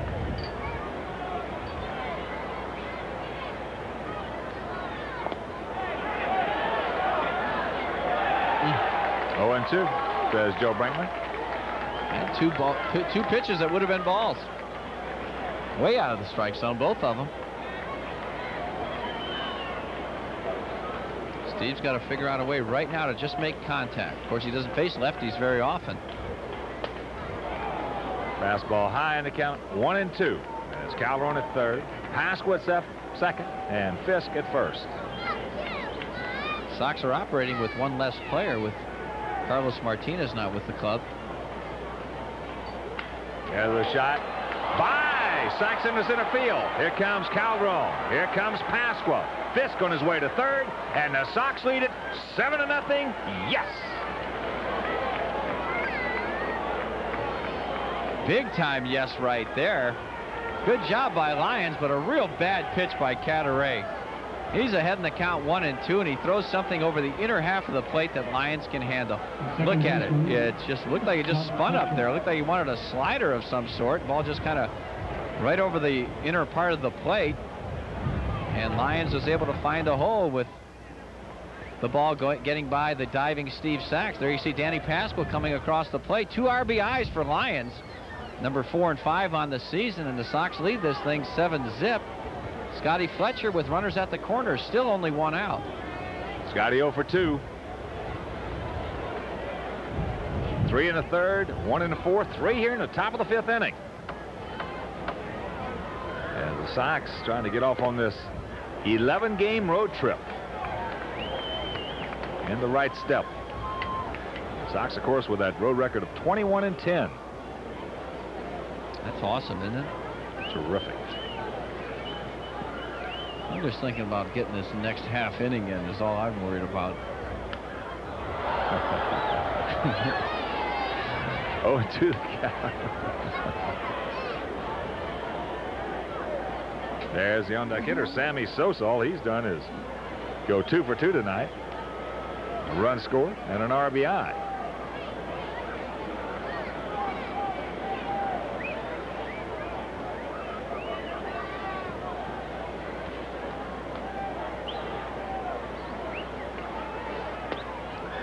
Ball and 2 strikes to Scooter.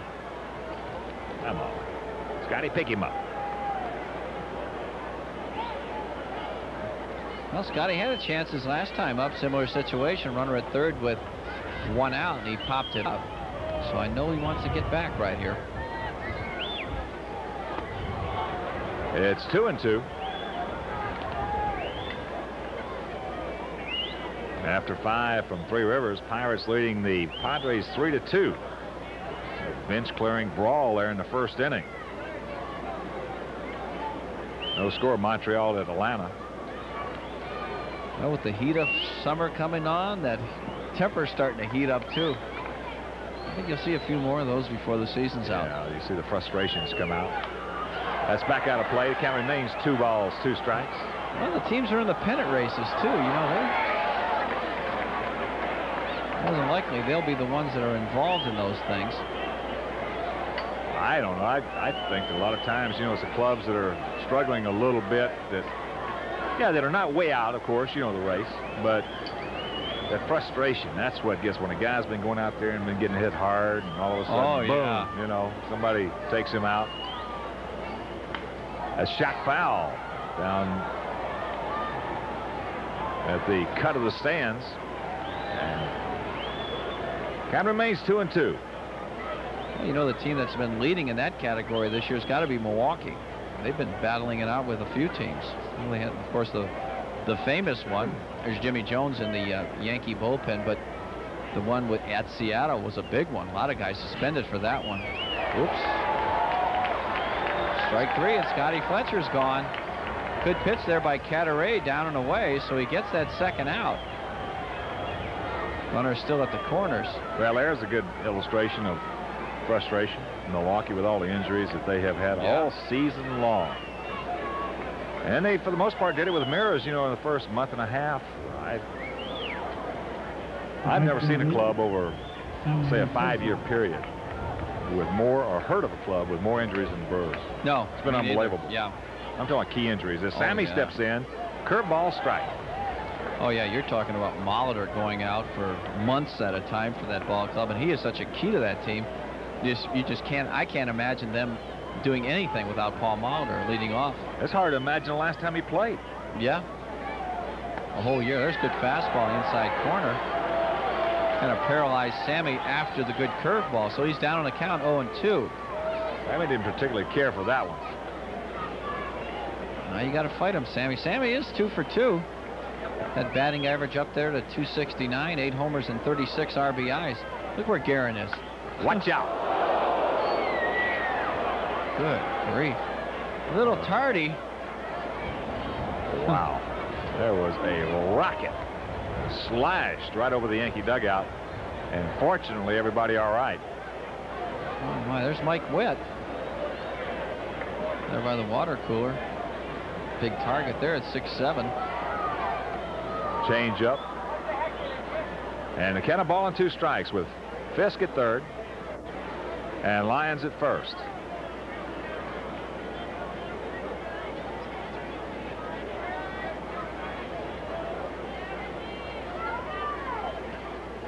Two and 2 the count. Well, Sammy, the last 3 or 4 ball games really had some outstanding at bats. There's the on-deck hitter, Ozzie. Seems like he's been 0-2 so many times. Next thing you turn up and he's 2-2 or 3-2. Yeah. Well, sometimes it's better for Sammy. He doesn't try and overswing. Concentrates on hitting the ball up the middle. That gets away from Guerin. Here comes Fisk. He's going to score. As the ball gets by Cadaret, Mattingly is right there, and the Sox lead it 8-0.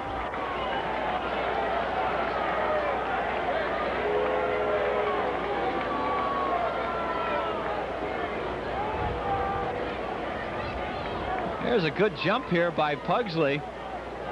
Look at the pitches way inside, really blocked out is Bob Guerin. You couldn't see the view behind Sammy's right knee, and there's the wild throw. Pudge scores, and it's 8-0. Oh, wow. How did the ball miss him? I was just glad to see Cadaret make the move he made right here. He could have stepped right on Pudge's left elbow. Wow.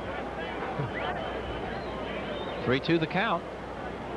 After being down 0-2, it's back to 3-2. There's Lyons at second. Hard hit, but right to the shortstop. Espinosa up with it over to Mattingly, and that'll do it. But the Sox come up with 4 runs, and after 4.5, they lead it 8-0. The Chicago White Sox and Sports Channel Chicago is strictly prohibited. So you better not mess with them, Pilgrim. Come on, we need this half inning. It starts to rain a bit. 8-0. Sox on top, bottom of the 5th. 8 runs on 8 hits, 1 error for the Sox. For the Yankees, no runs on no hits. Melito Perez has 7 strikeouts, although he's walked 4 Yankee hitters. It'll be Leyritz, Guerin, and Espinosa, the scheduled Yankee batsman, as he takes the ball on the count 1-0. Leyritz, a strikeout victim back in the 2nd inning. Sox with 3 in the third, 1 in the fourth, and 4 here in the top of the fifth. It's 2-0.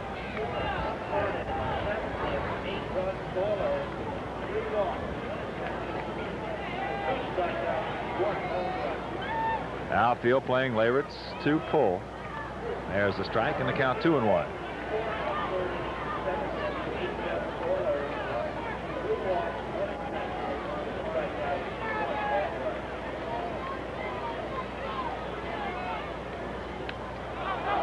Back out of play, and the count evens at 2. As we mentioned, first of a 4-game set here at Yankee Stadium. Tomorrow, a couple of southpaws, Hibbert and Carey. On Saturday, it'll be Peterson and Leary, and Gary King and LaPointe will pitch in the finale of this 4-game set. As Leyritz is gone. Boy, there have been some funny-looking swings against Melito tonight. Really funny looking. That's at least his 3rd strikeout on a pitch that was at least 1.5 to 2 feet outside and in the dirt. Let's watch it. He got Roberto Kelly to lead off the game on a similar pitch. Jesse Barfield a little bit later. And now Leyritz. Boy, they are just not picking up the ball on him at all. That is strikeout number 8 and the 4th in succession. Here's Guerin. He hit one back to Melito his first trip. Those are funky swings. Boy, I'll tell you, Barfield and Leyritz swung at a couple there. It's hard to swing at. Yeah. You got to be going real bad to swing at those. Well, you do, and you got to make up your mind that I'm going to swing at it. You know, it's going to be close, and I'm going to swing at it. That's exactly what you got to be thinking up there, because there's no way you could have any sort of selectivity at all and go for a pitch like that. You have already committed yourself. You've already locked your brain up into a severe cramp. Which happens and is easy to do. My goodness. Takes a strike here and doesn't like it, and the count 1-1. Play. There's Dave LaPointe, the pointer. He'll be pitching Sunday. Mike Witt on the left of your screen, still on the disabled list.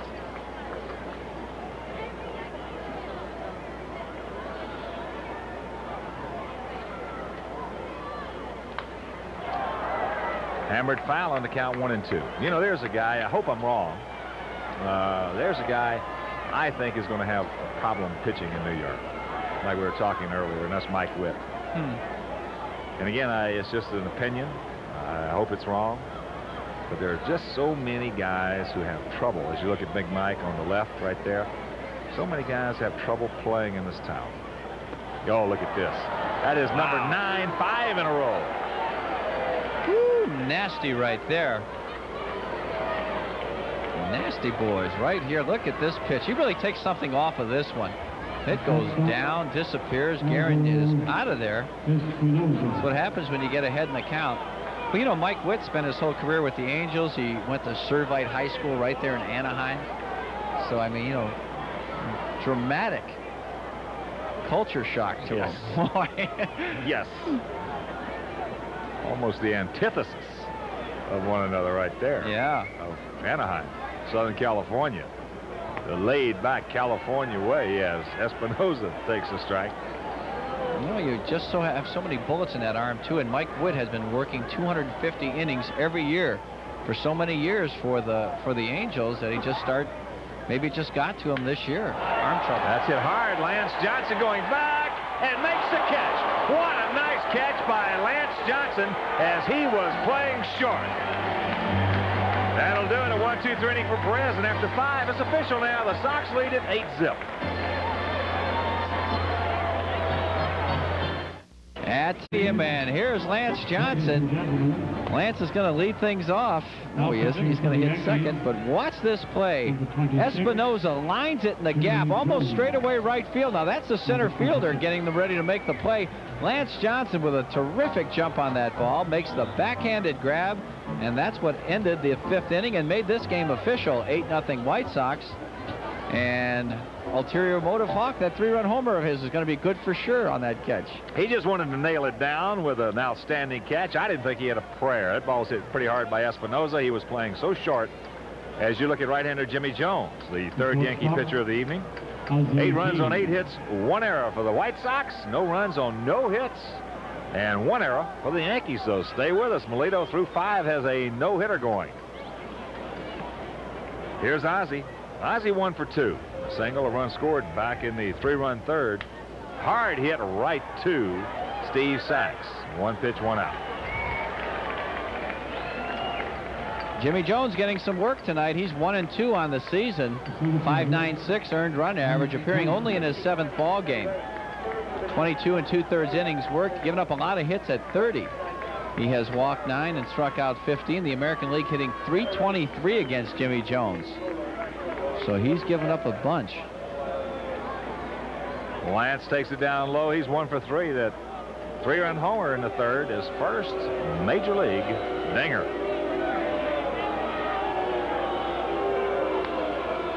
1-1 the count. I mentioned the first of a doubleheader at Cincinnati as the Metropolitans hammered the Reds 10-3.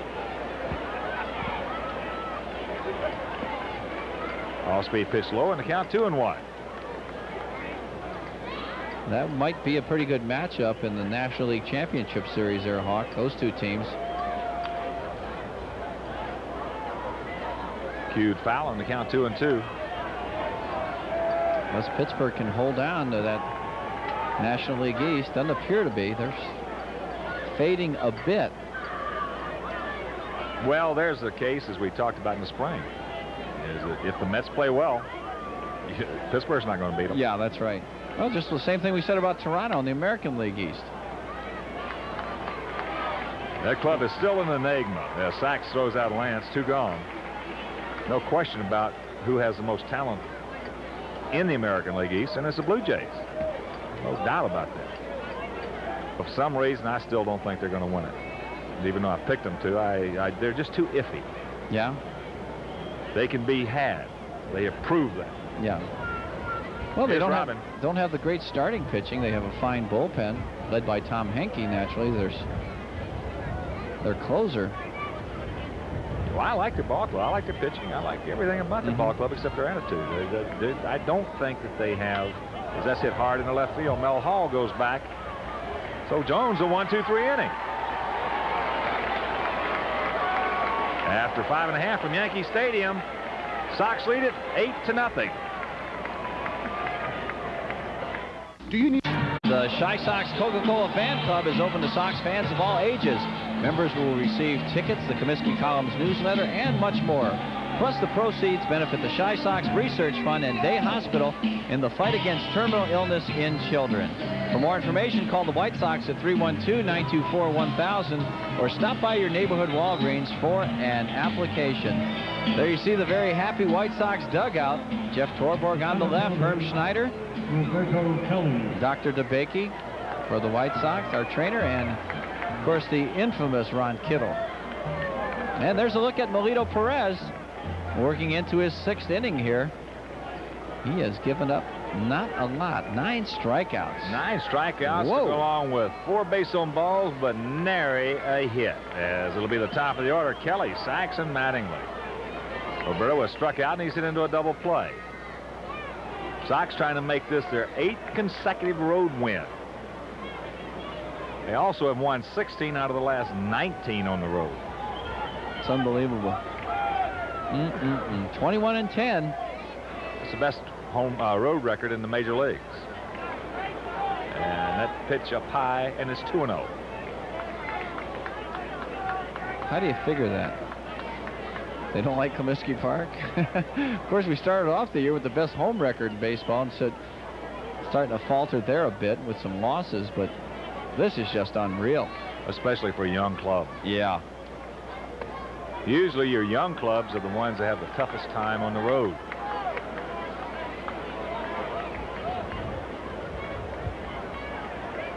Three balls, no strikes to Kelly.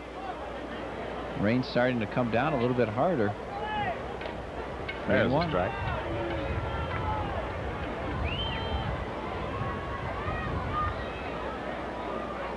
Andy Hawkins scuffled tonight. He threw 80 pitches, only 43 strikes. So he was out of that zone. And the count goes full to Kelly. That rain started to... That's not a miss now. That's starting to rain.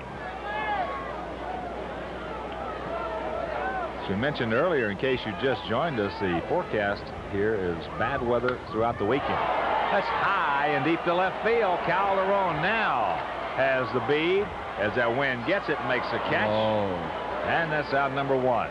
Well, the wind got a hold of that one and brought it back to Yvonne. Looked like it had a shot at going out of here, although he hit it very, very high. So there's 1 out in the 6th. He came back and got him after he fell behind 3-0 in the count. There you see a fastball right there, and Kelly's a good fastball hitter, especially knowing that it's coming. And look at Calderon having to make that major adjustment coming back. Here's the second baseman, Steve Sachs. He is 0 for 0. He has walked twice tonight. Ventura even with a bag at third. Sachs takes the ball. Outfield short, swung around to the right. Pretty good gap between Calderon and Johnson.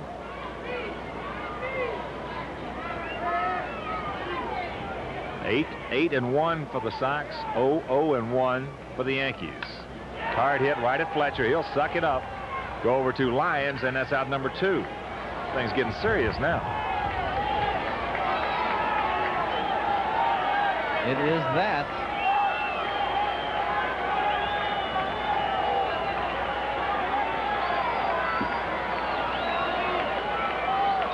Here's Mattingly. Don has struck out, and he's hit into a force play.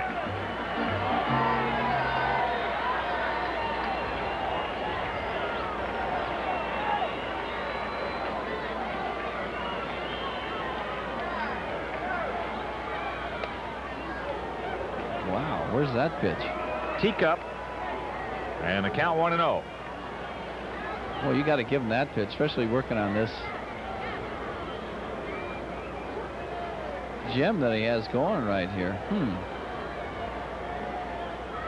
Outfield swung around to the right as he calls that one in the count. 1-1. We're even. Payback. Calderon in left, Johnson in center, Sosa in right. Around the horn, Lyons at first, Fletcher at second, Ozzie the shortstop, Ventura at third, and a battery of Fisk, and Perez is at pitch low in the count. 2 balls and a strike.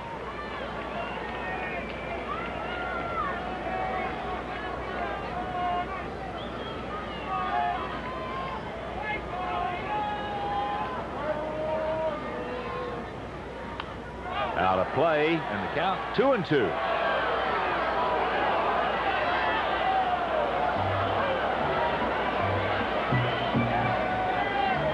Had 2 strikeouts in the first inning. He had 2 strikeouts in the second inning. He did not strike out anybody in the third. Had 3 strikeouts. He struck out the side in the fourth. Had 2 in the fifth.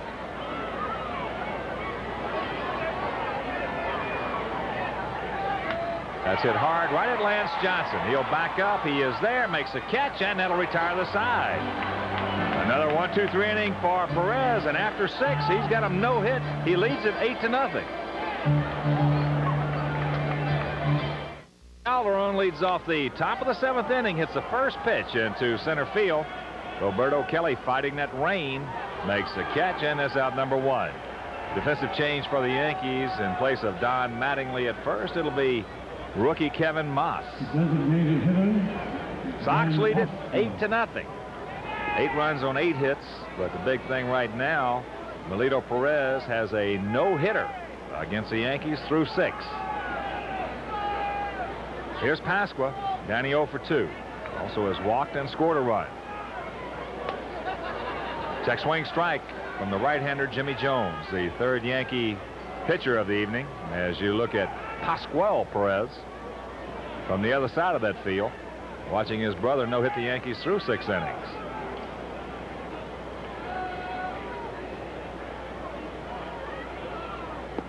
Breaking ball low, and the count evens at 1.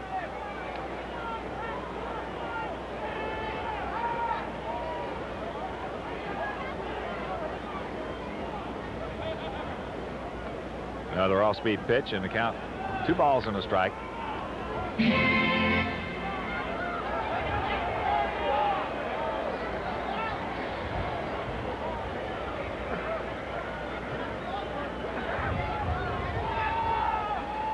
Hit hard into the gap in right center field. As Kelly races over, he won't be able to get it. One hop off the fence as Pasqua will pull into second base with his 12th two-bagger of the season. He hurt it. Oh, he murders this ball. He got a pitch right in his zone, a little bit down, and Danny just hammers it in the gap. Kelly had no chance to make the play. Replay will show you. Fastball down, out over the plate, right in that do not disturb zone that Danny Pasqua has established for himself this year. And he's got himself a double, so he's in scoring position now for Carlton Fisk. Pudge has an RBI without a hit. He walked in the 5th inning to force in a run. He's 0 for 1. Yeah, he's RBI, 2 runs scored. Well, the Sox have parlayed 9 hits into 8 runs this evening, so that's not too shabby.